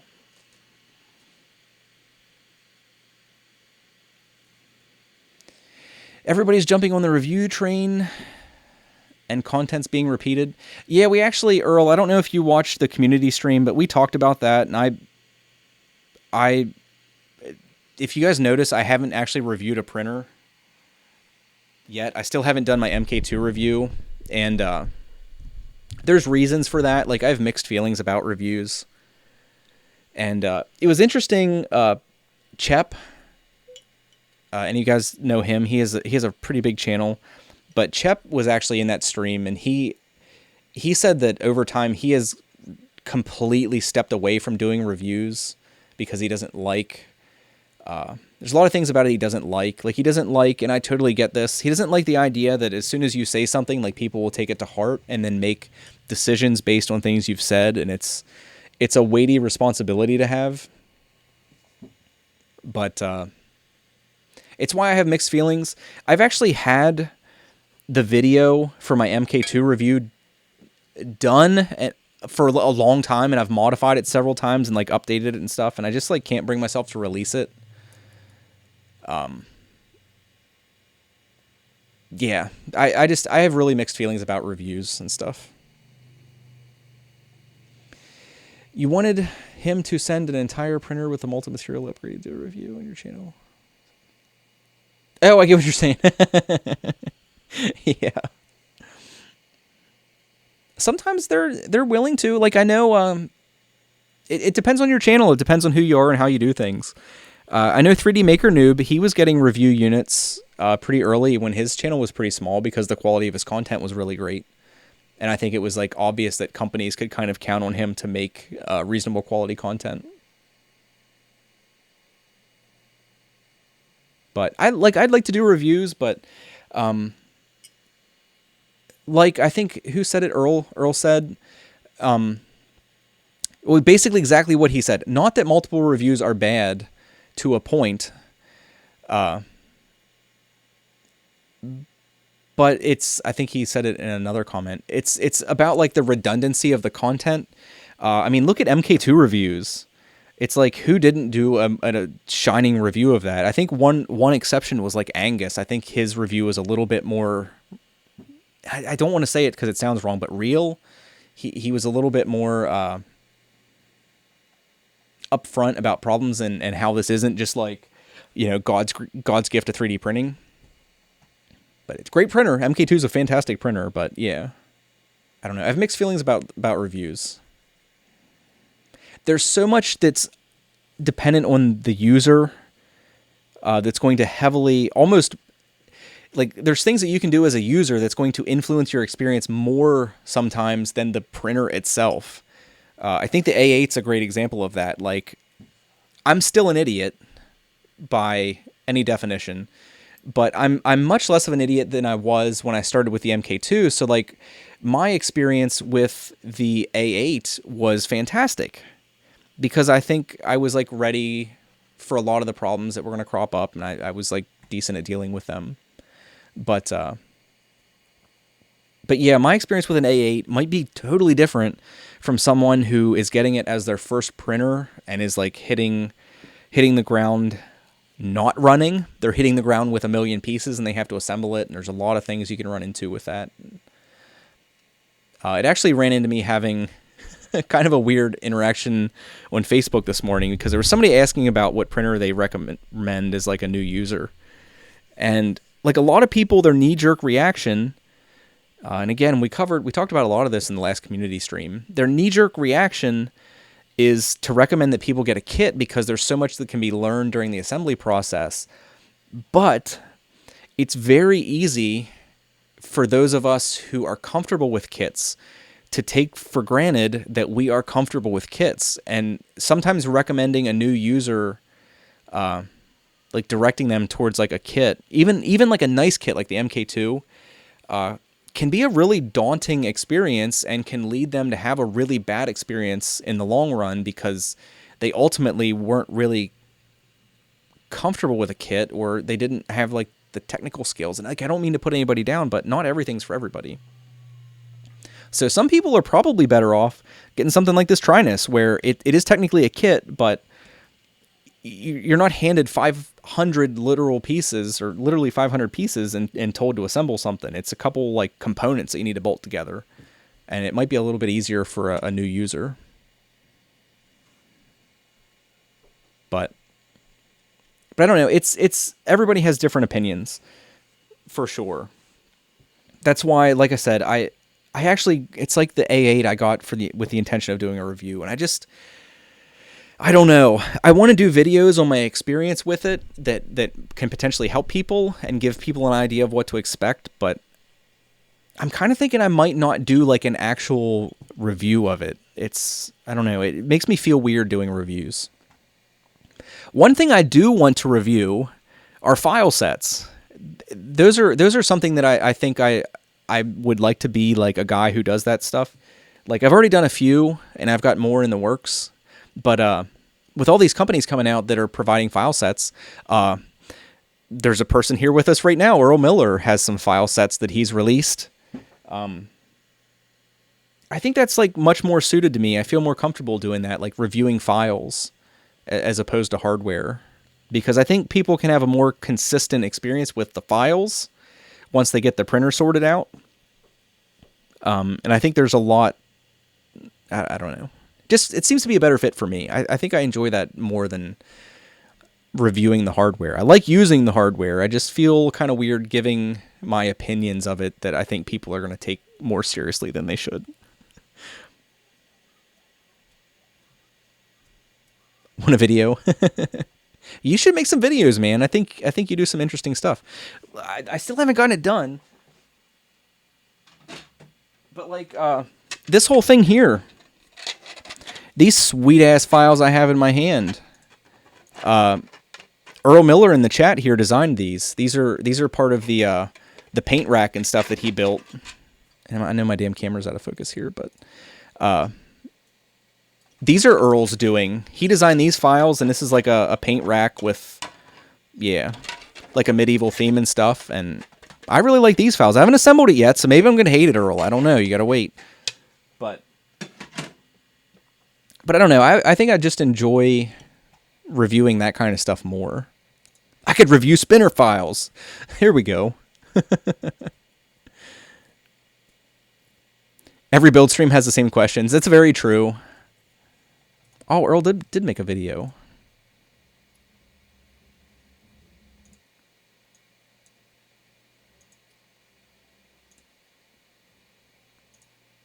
Yeah, that's cool. I mean, you can see... I'll pop it up here for a second. You can see some more complete shots of the paint racks that Earl made. They look freaking sweet when they're done. I gotta say. For holding all your hobby paints and stuff. They look fantastic. But like I said, Earl, I don't know. I haven't put it together yet. Maybe when assembly time comes, I'm going to freaking hate it. But I don't think that's going to be the case.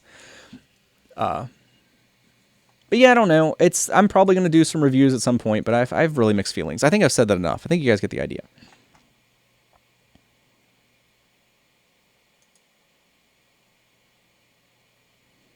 Your spinner spins longer than my spinner.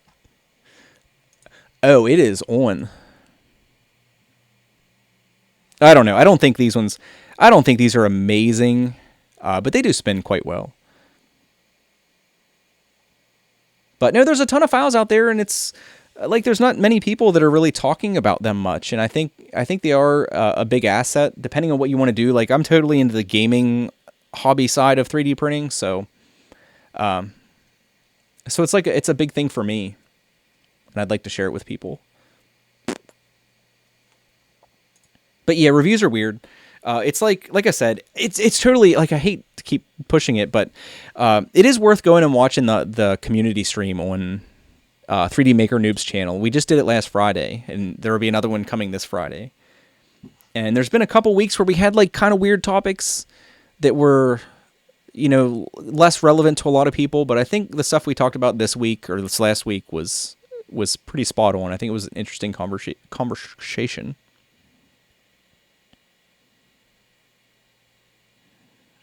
And then there's some people that blur the lines, like talking about 3D Maker Noob. I think his reviews they more straddle that line of being like 3D Printing for Life said. They're more, they're as much about his experiences printing as they are about like a kind of clinical assessment of like the printer itself, which I think is more beneficial to people than some of the really terse, short, like I said, more clinical analyses of the hardware itself. So there's guys that definitely kind of like carve out their own little niche that I think is okay.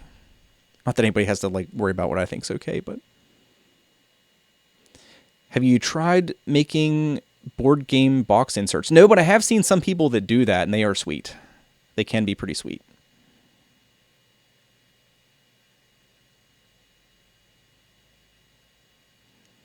I would watch videos about what's on your workbench. I know people have asked me to do tours. There's nothing of any interest in here. Video complete.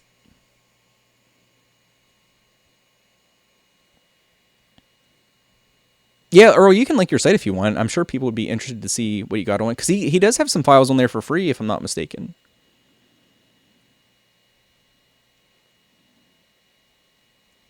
It's raining mulberries. I like mulberries.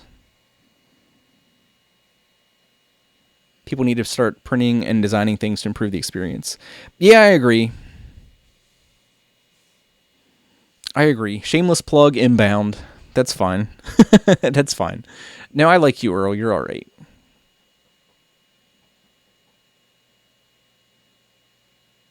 You're going to sell your MK2 to buy a Galaxy S8 and an Olo. I don't have much to say about that. Record your experiences, Meester. I think we'd all get some enjoyment out of seeing that. Get rid of this orange piece of shit and get a real printer like an Olo. How did that spinner turn out? It actually looks exactly like the blue one.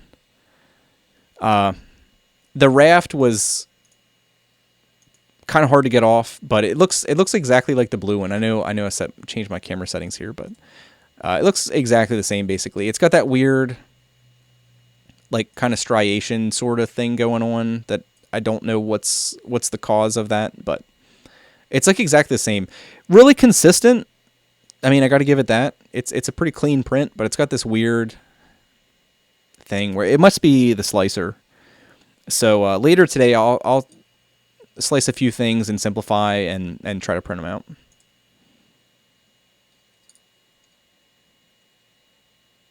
Polygon lines. I know it looks like that. It's hard to see, but it's not polygon lines. It looks like somebody took a round file.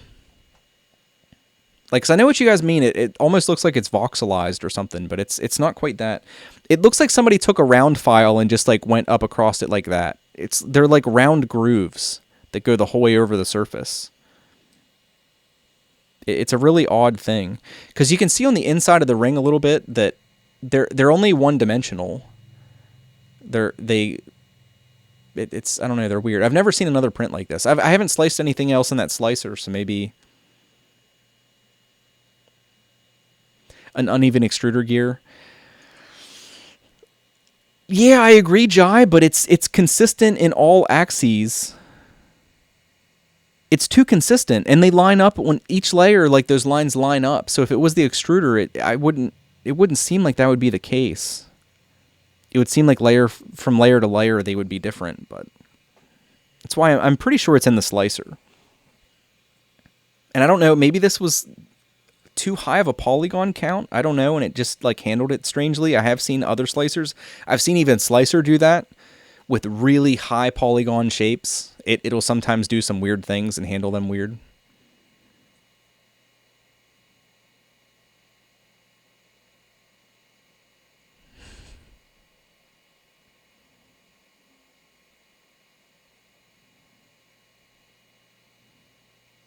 Your M3D headlines like that, stepper driver issues. That's Tony. Somebody else said that. I don't know if that was you that said that earlier, but somebody else mentioned that it might be an issue with micro-stepping. Hell, it could be the case. Hopefully it's not, but it could be the case that that's why someone got rid of this in the first place. Hopefully that's not the case, but yeah. I guess we're going to find out, eh? Find out, eh? But no, I'll have to do some testing. And if it is the case, it is the case. Because I'd like to do a video. There's so many used printers floating around because, again, like we were kind of talking earlier, like people make recommendations based on their own abilities and experience, and other people will buy like kits and stuff, and they'll get it, and they'll just be frustrated to death. And end up selling their printer for a little bit of nothing. Like if you go on eBay, man, there are some, especially some of the i3 clones, which are cheap printers to begin with. But man, the prices that you can buy some i3 clones for on like eBay and Craigslist and stuff is shocking. It's why I'd like to do a series of videos about buying a used printer and getting it back up and functioning. It's part of the reason I wanted to get this. Because I really didn't want a Trinus. I wasn't like sitting around thinking, man, I need a Trinus. It was just so cheap. I think I got this for like $198. So even if I'd have paid full price, and I did, like I said, I got what ended up being about a 50% discount on all the parts that I needed, like the LCD and build plate and stuff. It's still like I'm in at such a great price. Like obviously it's going to change that if I have to replace the main board. That might be a different story, but hopefully that's not the case. It might be something that's replaceable too. It might just be like a bad IC or something if there is a problem with the stepping. But I don't know. It seems so consistent. I don't know. Exactly. $200 worth in parts for a robotic arm. We could turn this into something crazy. Exactly. So that's how you think about things. Print a cube. We can do that. What are we? We're 3 hours here. We can try to do that. Hell, I haven't streamed in forever. We can do a normal long Nillabean stream here. Let me pop this cover back on since we did accomplish our goal there. And it is nice, the cooling shroud is pretty easy to get on and off.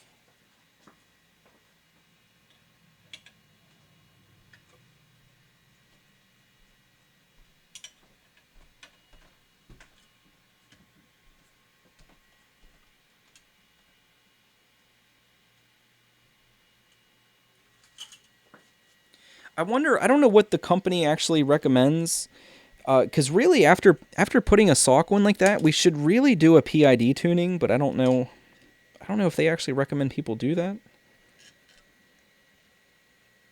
I know like on the MK2, if you just put it on, it can kind of, because the previous PID tuning is used to struggling a little bit more to maintain temp, so it'll have a tendency to overshoot your temp when it applies heat, because it's not expecting the heat block to heat up so quick with all that extra insulation.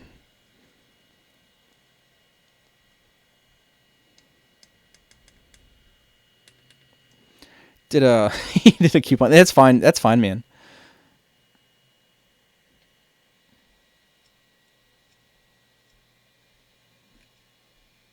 All right, so we're back together. We'll preheat. How do we want to do this? I guess I should slice this in the other slicer, really.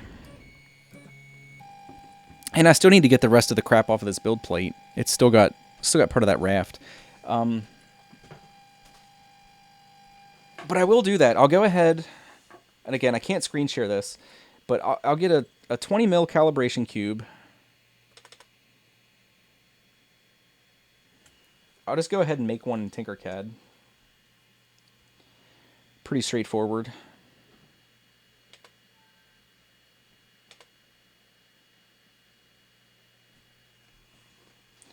Almost out of power.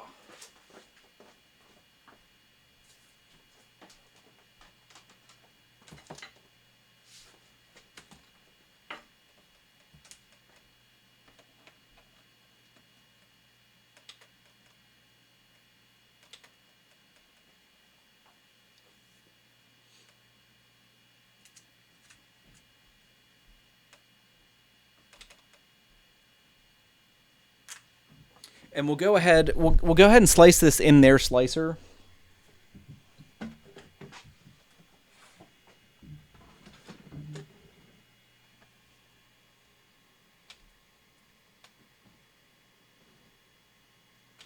Easy enough. The cube's already 20 by 20. So we'll just take a 20 by 20 cube.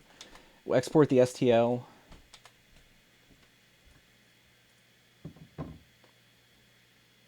We will do it with a raft, just so we can avoid having to deal with the... It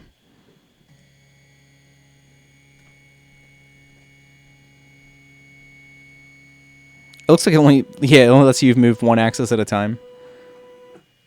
because we do have to get the rest of that off there. But we'll go ahead and use the raft just to avoid having an issue with the Z-height fine tuning right now.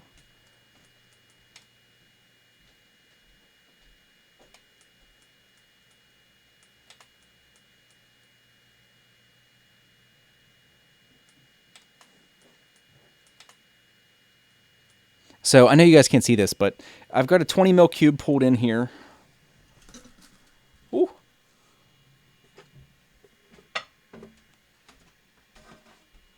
And we'll go ahead and slice this in Pango. Pango is the stuff they use.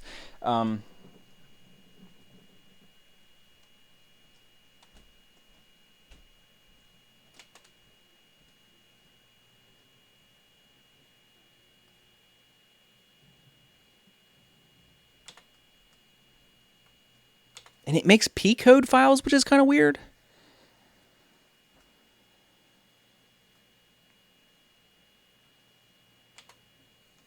So settings, we're at 200 micron layers. This is a default of 30. We'll go ahead and set that to 40 millimeters a second. This does have advanced settings. Let's go in here.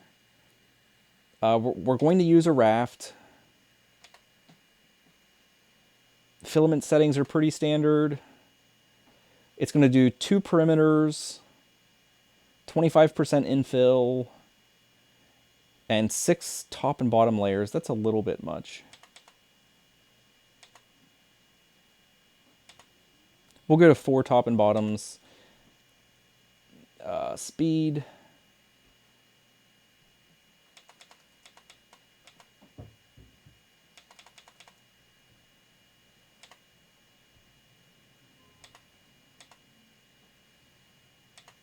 We'll go 40 mils a second. Temp's pretty standard. No heat bed. Okay. So we'll save this. 20 millimeter test.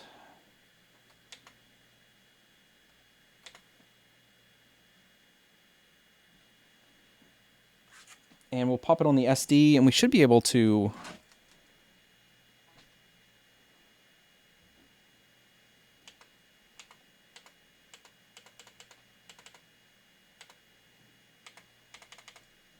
This is giving me the crap about it being part of a multi-volume set, which is kind of weird.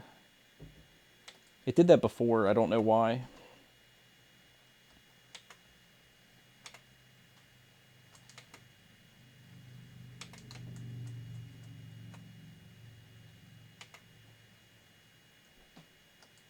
So our P code's on there.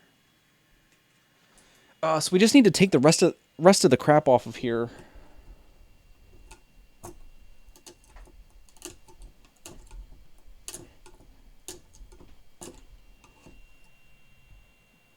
It's doing. It did have an auto print, so it was actually starting the auto print there.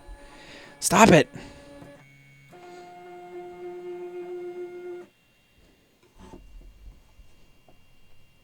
Oh my god, this raft adhered like so well. I do not want to have to deal with that every time I print something.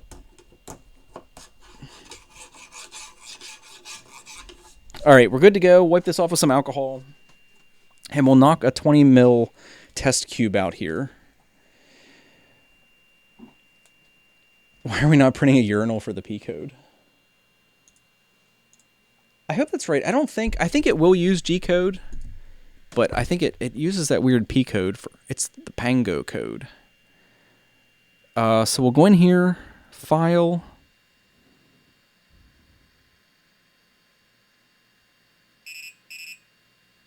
Stop it.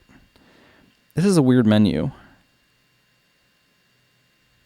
So it does, okay, so we selected it. It's our 20, you can kind of see there, our 20 mil test. And it's going to print a raft. And we'll wipe it off with some alcohol while it's preheating. And we'll see. Hopefully we don't have the same problem, but it might not. We did slice this with their slicer again, so it's hard to tell what we can conclude if it still shows it. Like maybe it's just their slicer being weird. But I'll do this, and then I'll take that same 20 mil cube and slice it in Simplify 3D later today. And maybe if I get a chance tomorrow, I'll jump back on and stream a little bit. And actually, I will have a chance to do it tomorrow evening, if anybody would be interested in seeing a follow-up. When I get a little, like, more private time. It's weird to say it like that, but a little more private time with the printer to get a feel for how things are going. Oh, we don't have filament. Shit. Yeah, we took the filament out.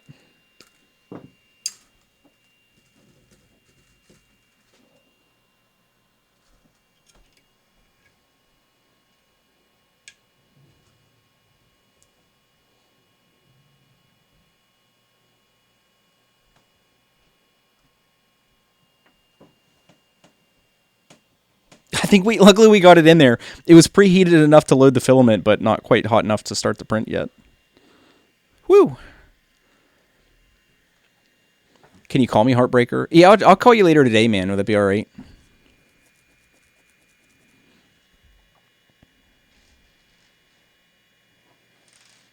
P-code break.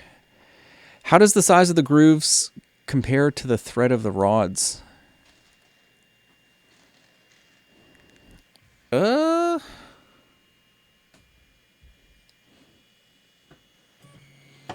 I don't know. I don't know what answer to give to that. I don't know. Like I guess I see what you're saying.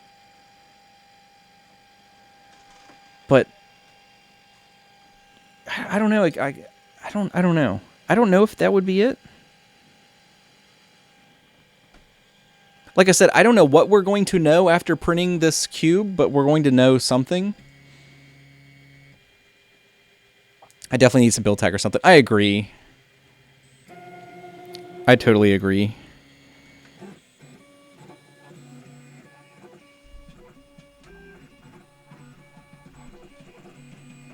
Oh shit. Where's our speeds like...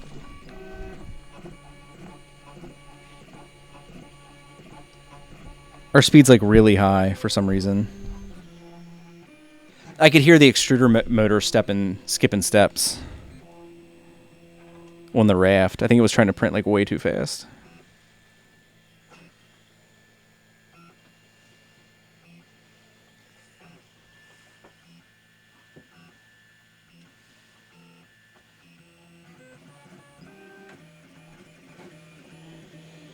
It seems like it's printing really fast.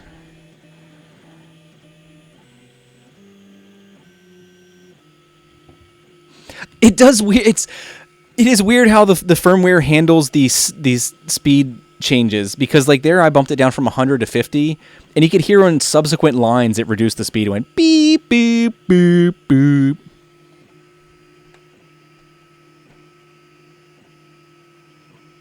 It must like process the G code in chunks and only apply the changes that you make like after it's processed the chunk. It's like there I changed the speed and it took like 6 seconds for it to change.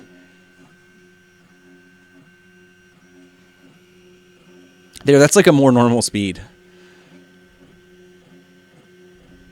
It would be weird if it printed like a pyramid. And it has that same weird grid. It has that like a hexagonal pattern that it prints the rafts with, which is really weird. I don't know why it would do that.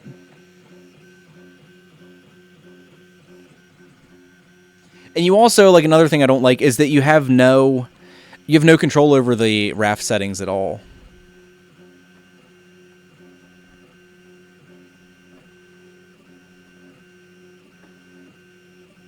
It looks like Z waves. But yeah, it kind of does. Like the rods are pretty clearly not bent. Especially when like the axes are constrained so much. Like if you notice on the like on the x-axis there's 2 smooth rods and the threaded rod, and same with the y-axis. Like it would take so much to bend them that there would almost have to be like noticeable damage elsewhere on the printer.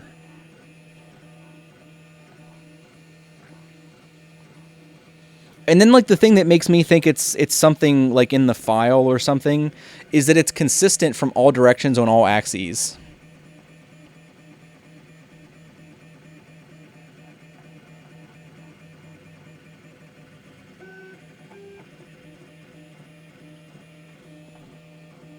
That's still a little quick. Let's slow it down a bit.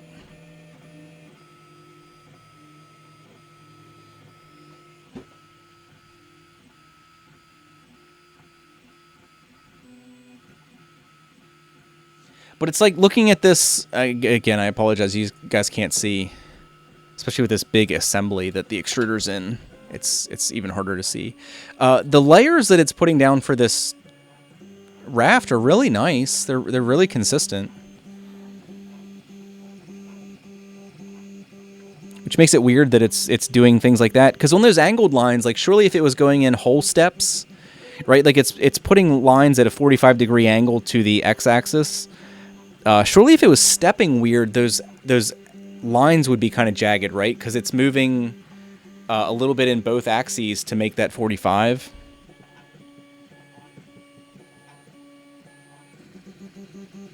So I don't know, it definitely is weird to me.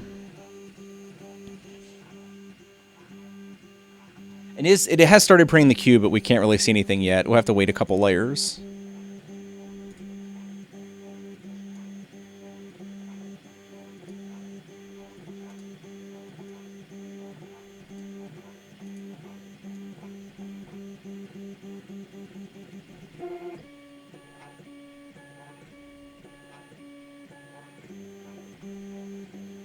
Is that sort of focused?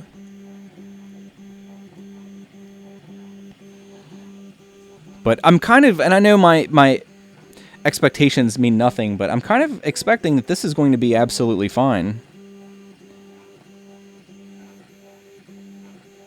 I wish there was a program where you could open G-code in like you do in STL. Like if I could export this, or P-code as it were. I wish I could like load this P-code into like Simplify and have it basically reverse render the model and see what the actual like G-code itself is. Is anybody aware of something that does that? The raft? No, the raft is like I think maybe like two, maybe three like really thick layers. Like I would guess that they're like 300 micron layers probably. Like it is really puking out filament. I think that's why like when it was trying to print it real fast, the extruder stepper was skipping because it's just trying to like push tons of filament out.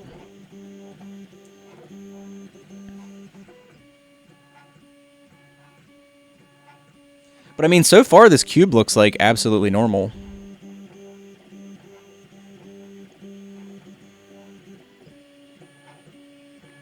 Also, there are some things that do that.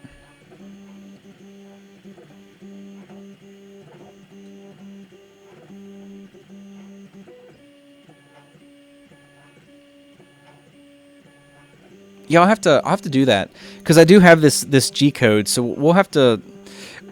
Maybe I'll do that and have it ready for tomorrow, for when I jump on if anybody's interested in seeing it, and I'll actually take a look at the code that it output for these spinner files and see why the hell it looks like that. Because I have a feeling it's in the G code or the P code. I wonder what the difference is. Does Simplify have that? Because let me see if I can, if that is, if I can load G code.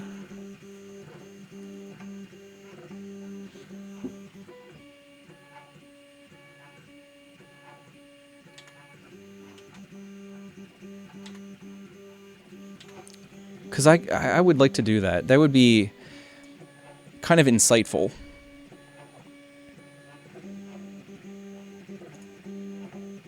Preview G-code file. Heyo.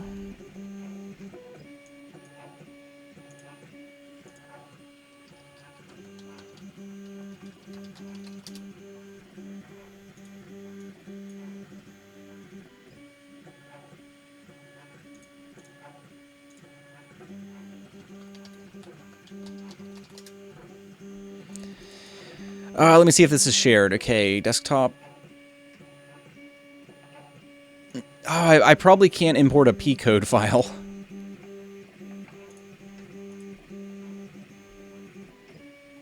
No, it's not, it's not bringing it in. I wonder if I can just change the...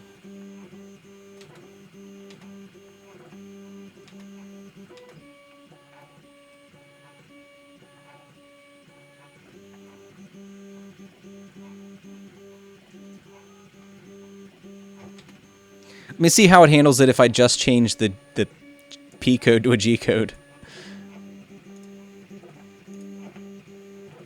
That does not work. Okay. That's what I just tried, Tony. It doesn't appear that that works. But yeah, Simplify does have a preview G code in there.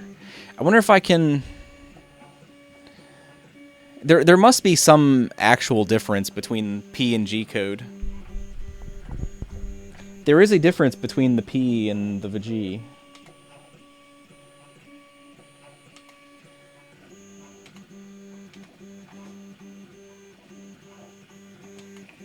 That is weird, and it won't let me export it as actual G code.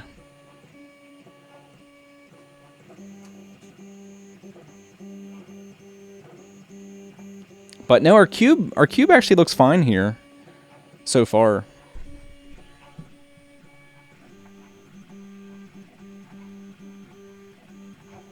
It's got a little bit of rounded corners, I think.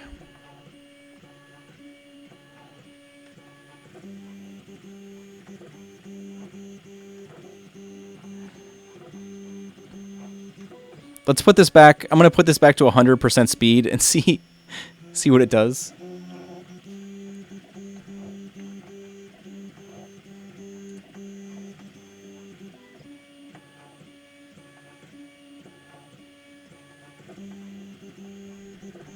See what it does. It actually doesn't seem to be doing anything different. I think it's being throttled like it was before.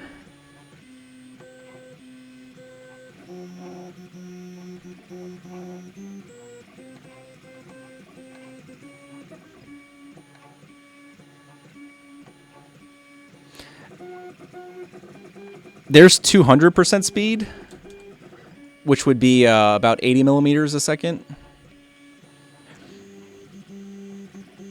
It does seem to have some some limits in the firmware.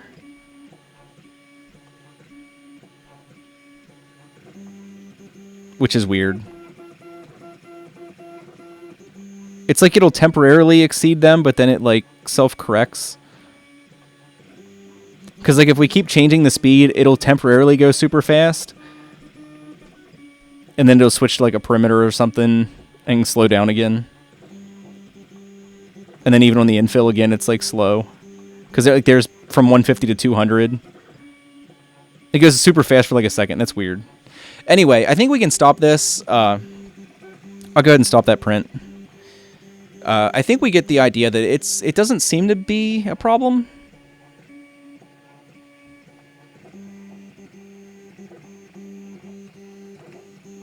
Well, I told it to stop. Oh, there it goes.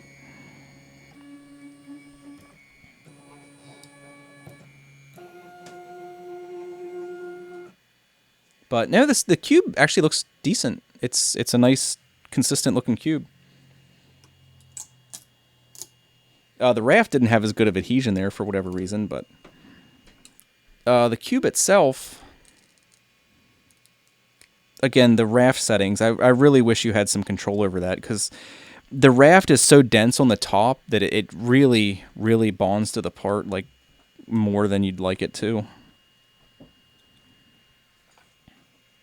Because, like, again, and be careful if you're using sharp tools like this. I mean, it comes off, and I'll show you the bottom of the cube. It actually doesn't look that bad. But this is bonded a little bit more than you'd like a raft to be, honestly. It doesn't look that bad. I guess I shouldn't complain. It's actually not too bad.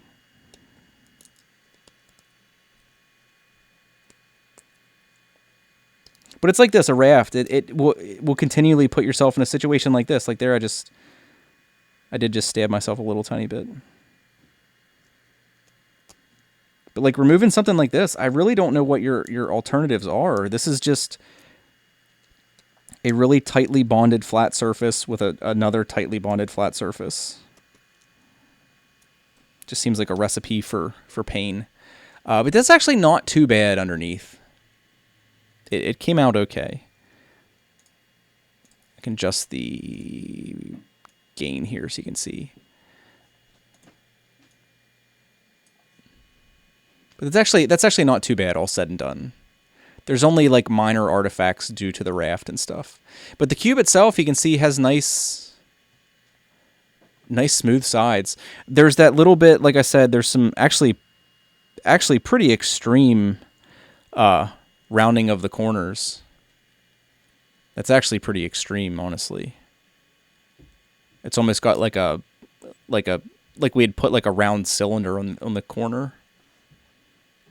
But the walls themselves are actually really nice. If you can see that.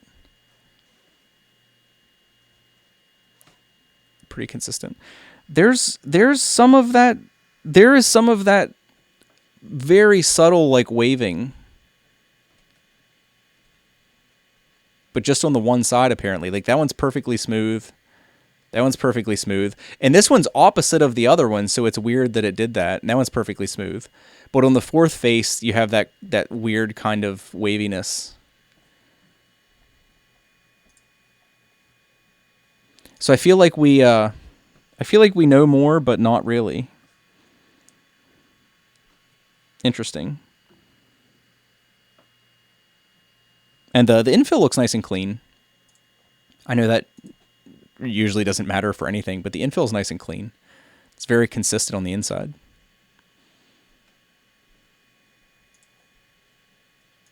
I wonder if the waving will go down and print really slow. I'll have to figure it out because we set the print speeds to 40 millimeters in the slicer, but it was pretty obviously going way faster than that. Does the firmware have an XY jerk setting? I don't know. I actually don't know what firmware this uses. But yeah, I'll go through and check. I never actually did check everything mechanically as far as like someone mentioned the couplers, like Tony, check the couplers. I haven't checked that. I don't actually, Meester, I don't know if this is over extrusion. It looks like, again, it's so consistent. It looks like it's just overshooting, like it's printing too fast or something, which it could be. But I'll have to look into it. I'll do some testing. I'll slice some things and simplify. I'll see if there's any way to convert that P code to a G code so we can actually pull it into something and take a look at it directly.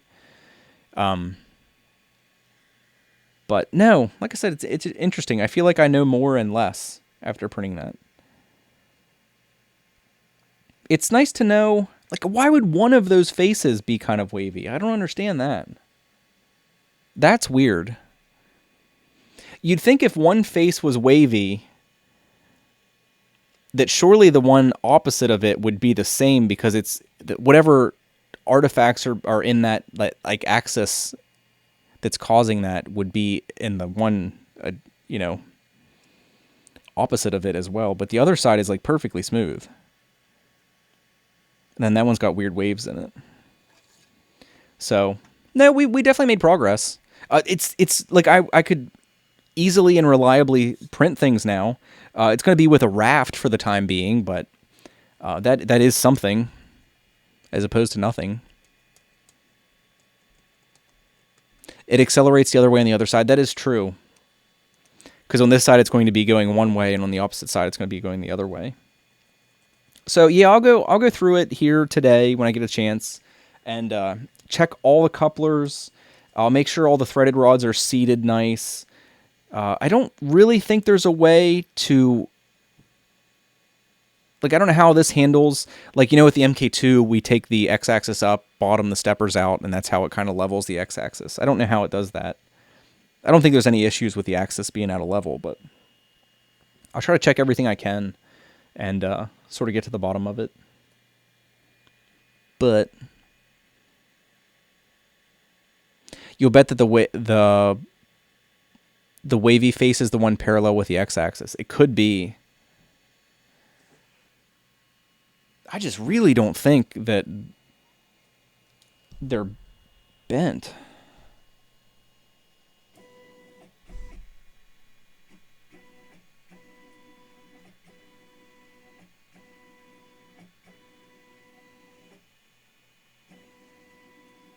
Yeah, I don't know. I don't see any, like, undesirable movement. Especially with the smooth rods being...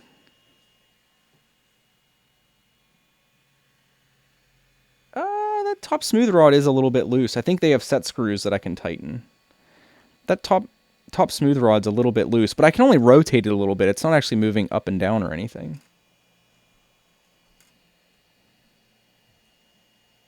And one in the y-axis is a little bit loose. But again, I can't actually shift it side to side or up or down. It's just I can rotate it a little tiny bit. But I'll tighten everything up. I'll go over everything and then, like I said, slice some things in other programs. Probably simplify for now and see what we do. Try a cylinder. We can do that really quick. We're going to try a cylinder quick, and then we'll do that. Because that is easy to do. So we'll delete our cube.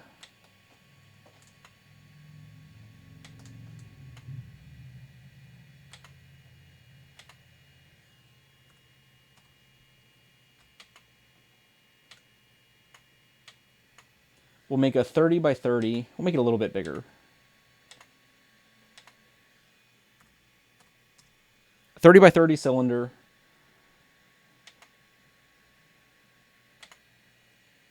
Export it.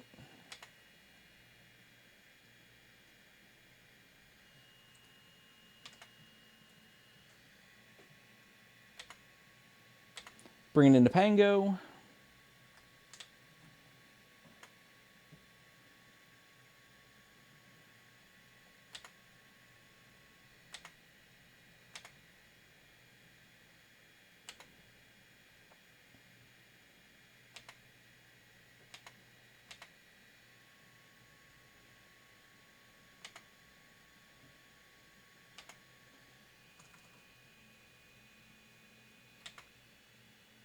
Export. Is that still at temp?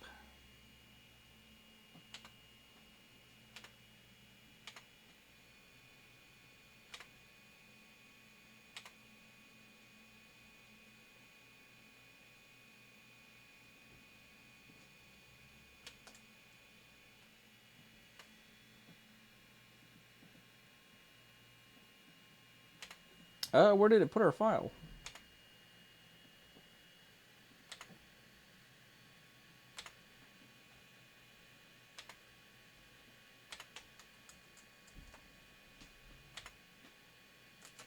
So we're good to go in the SD.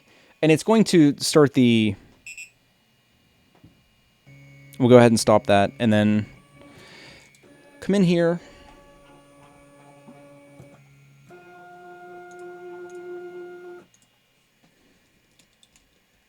Get our file picked. I have the zoom set really close on that. It's the Brave Habibi.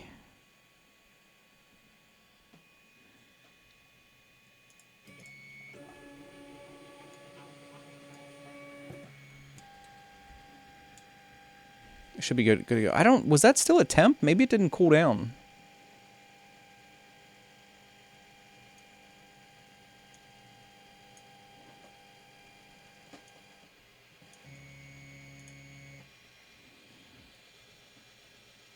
Apparently that was still a temp. I wonder why it didn't cool down.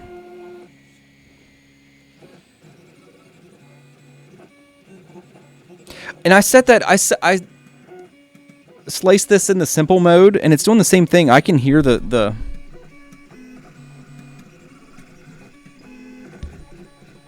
I can hear the extruder motor skipping steps.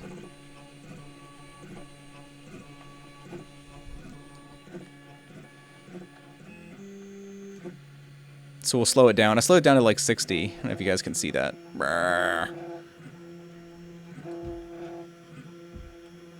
But I slowed it down to 60.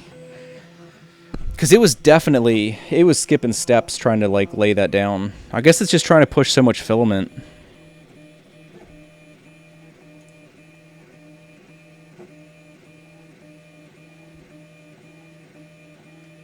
Yeah, Tony, that's like Tony mentioned something worth noting too. I did the same thing on the A8. Those spring tensioners, it's actually a good idea to pull the couplers on the axes he's talking about, which I know I can't. Let me switch cameras. The couplers on these axes, like this guy here, that aluminum round thing, it's a good idea to stretch those out.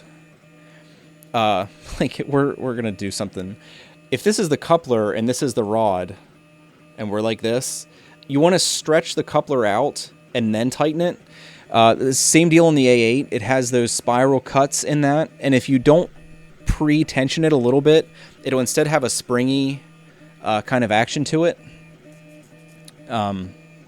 which can cause you some problems. So if one of these, you want to pre-tension this part before you put in this part.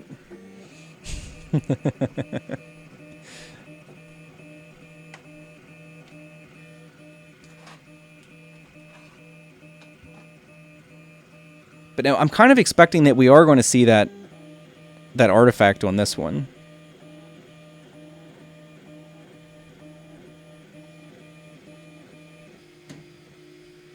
Yeah, we'll leave it at 60. 50 is a little slow.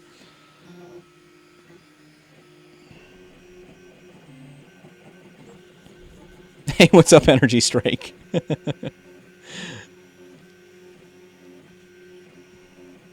Yeah, next time you're at a 3D printing supply store, say, like, I have one of these, and I need one of these, and some guy said something about tensioning. Can you help me with that? Good luck. Good luck, sir. Hopefully you won't get kicked out.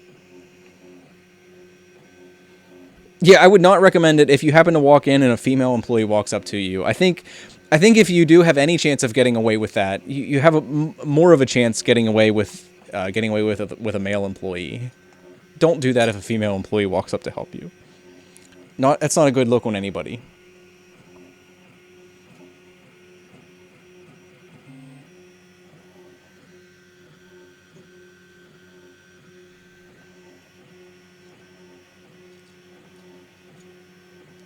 But I don't know. I'm sure I'll be able to find... where's the fitting room? I'm sure I'll be able to find some Simplify profiles for the Trinus. I'm sure that's something that's already out there. But I wouldn't think it would need anything special. It's pretty straightforward. 4mm nozzle. Or 0.4mm nozzle.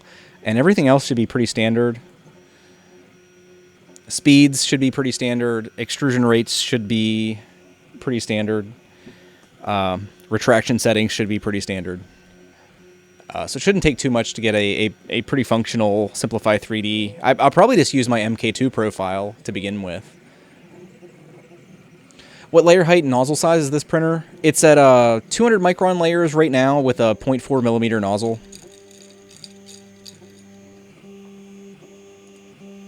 It is actually starting the cylinder now. And like I said, I'm kind of anticipating that we are going to have those marks on this one. So it is kind of nice. I think I'm kind of on Kodama's radar now. I think they're aware that I've been doing videos and stuff with the Trinus, so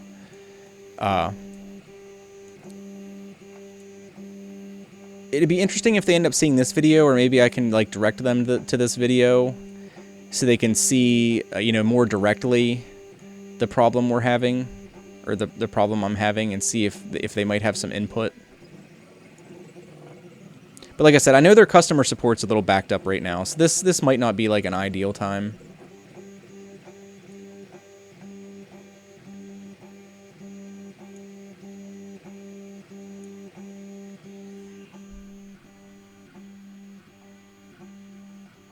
Oh yeah, I think I can see already that this pretty hardcore has those marks in it.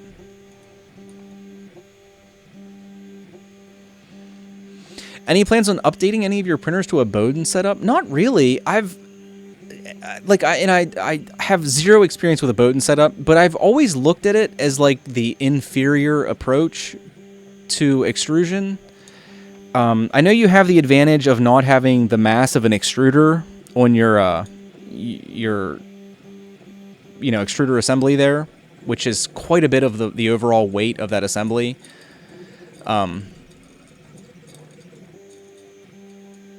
But no, I honestly don't know what advantages you have by going to a Bowden.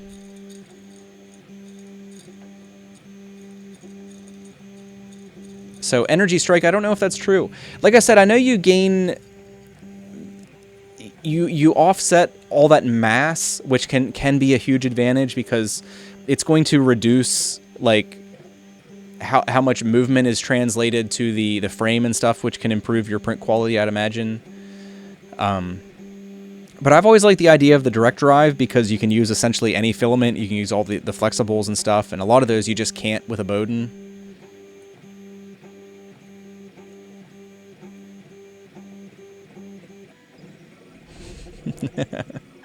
Earl, I see you there.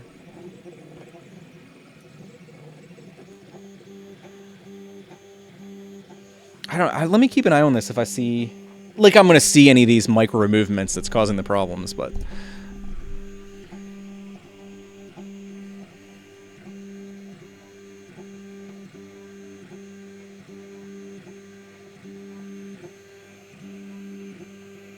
Who knows? It could be something stupid, like those couplers. They could just be loose or something.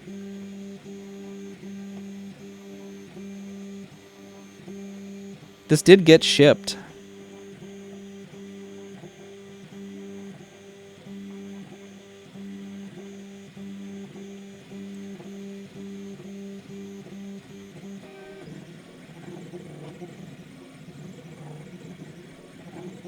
You can almost hear it. You can almost hear it doing it because when it's doing those motions, there's that brrrr, that and it shouldn't be doing that. It should be like we've all heard our printers do like circles. You should hear that combined motion of the X and Y at the same time, but this is like a very jittery. Again, I don't know if you guys can hear it, but it's got like you can just hear it like going like this around the circle. And it should be like a really smooth. You should hear both motors kind of making a noise that changes over time. But you can definitely hear it's like a.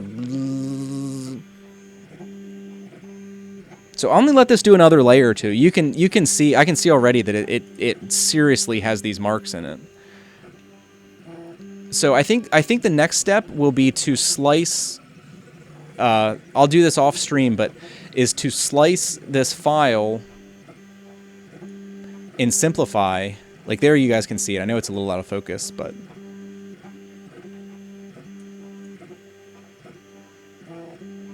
you can see it's pretty seriously got those marks.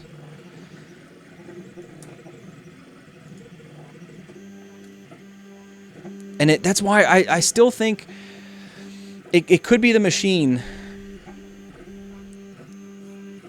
But it seems to be the file. It's like the motor's being sent the wrong instructions or something.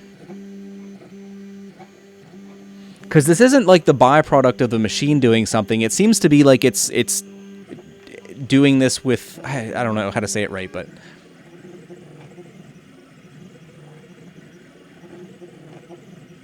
But yeah, you can hear it there. It's doing it.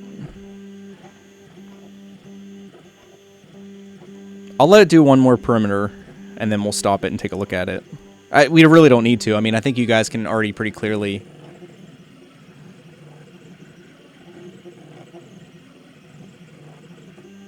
But they're doing it in tandem. Like, we'll go ahead and stop this. But think of that. Like, both steppers are doing that in tandem. Like, they're perfectly synchronized in their incorrect motions. So let's take a close-up look at this. But I'm guessing that it's perfectly consistent the whole way around, which is just so weird to me. We'll leave that on the raft. I'm not taking the time to pull that freaking raft off. Let's get a little bit tighter focus here. But you can see it's like perfectly consistent the whole way around the print. It's almost like you designed the file this way. But then everything else seems totally normal. There's some weird geometric shapes in the infill, but I think that's those are just the internal travel moves. They seem to always be in the same spot. So that's just like basically some stringing on the internal movements that's building these like half-assed walls in there. But that's super weird. That would make a nice knob, a little bit of texture on it. But yeah, interesting. Interesting. Print the same file in another printer. I can't. It's a P code. I don't know. I don't think the MK2 will do that. It's not a low resolution print either. This cylinder I just made in a Tinkercad, and it's not perfectly smooth, obviously, because it's made out of polygons, but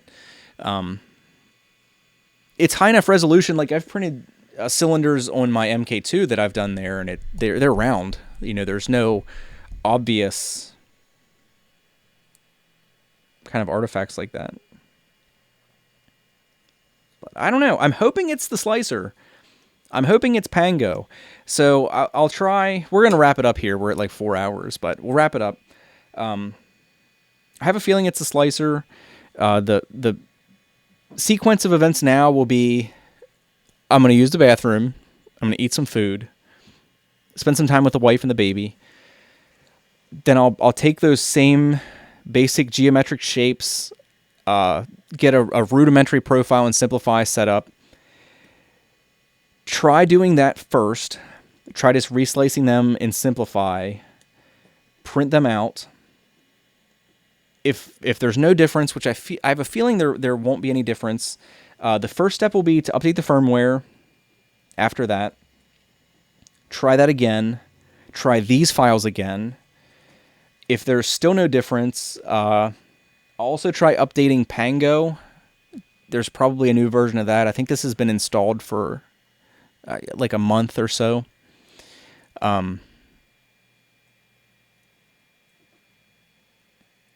It's closed source firmware. That's not surprising. It's not surprising. Disappointing for sure, but not surprising. But I will update it. I would assume they've released some updates. So yeah, we're just gonna be a little methodical about it. Take it a step at a time, so we can figure out what made the difference. And then after that's all done, when we get to the bottom of this, whatever's causing this, I'll actually come back and address the Z-height calibration, because I think we can get away without doing that for now. Can you do something in the host software to do bed leveling? Not leveling. You can't actually do bed leveling. You can fine-tune the Z-height in their like tethered printing console thing. You can adjust it with a relatively fine level of control, which is kind of nice, because I'm not sure how we're going to do it exactly. I'm kind of thinking we're going to have to do like a manual adjust until we get it right, which kind of sucks in the long run. But I'll have to read into that. I don't honestly know. We'll have to see how we're going to do that if we're going to be slicing in Simplify. We might have to put the offsets right in our G code, which kind of sucks again. But we can bake that into a profile and stuff, so it's not that big of a deal. But anyway, that's what I'm going to be doing. Like I said, I will stream tomorrow. My wife and kids are going to be out of the house again tomorrow evening, so I'll go ahead and schedule that stream in the next few hours, and I'll try to figure out as much of this as I can. Hopefully, I'll come to you with a solution tomorrow and be able to explain exactly what was going on. But if not, I'll do all that stuff still, and then tomorrow we'll try to get to the bottom of what's going on. I'll also go ahead. I don't think it's likely they'll look at it, and if they do, it's not likely they're going to look at it by tomorrow, but I'll go ahead and send Trinus a link to this video, this 4-hour, what a dick move. Send them a link to a 4-hour stream and say, hey, take a look at this. But I will ask them what they think, potentially. Ask their customer support what they think might be going on. Because it might be something simple. And then I forgot to say, the first thing I want to do is check all the couplers. I'll do that, tighten everything, and then do all the things I just said. But that's what I'll be doing. Hopefully you guys will be doing something a little more fun with 3D printing. But it's kind of therapeutic to fix things. I'm sure a lot of you guys agree. So when we do eventually find the solution, it will be satisfying that we did do it the right way and found out what's going on. So peace, everybody. I have no idea what you said. I don't know if that's Japanese or Chinese or Mandarin or Australian or what you typed there. Hopefully it's something positive. But anyway, as always, like, thanks everybody for hanging out with me for a little while. Sorry it's been so long since I did anything. I will be back to the usual schedule for the most part now. I do have a bunch of videos I have to get done and released, so they will be coming out soonish. No reviews in the immediate future, though I do have a couple file sets that I want to do reviews on.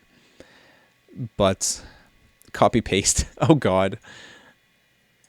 Wonder what this says.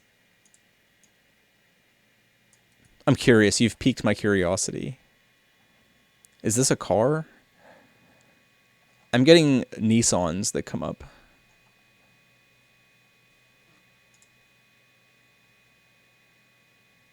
Yeah, it's like a Nissan came up. Weird.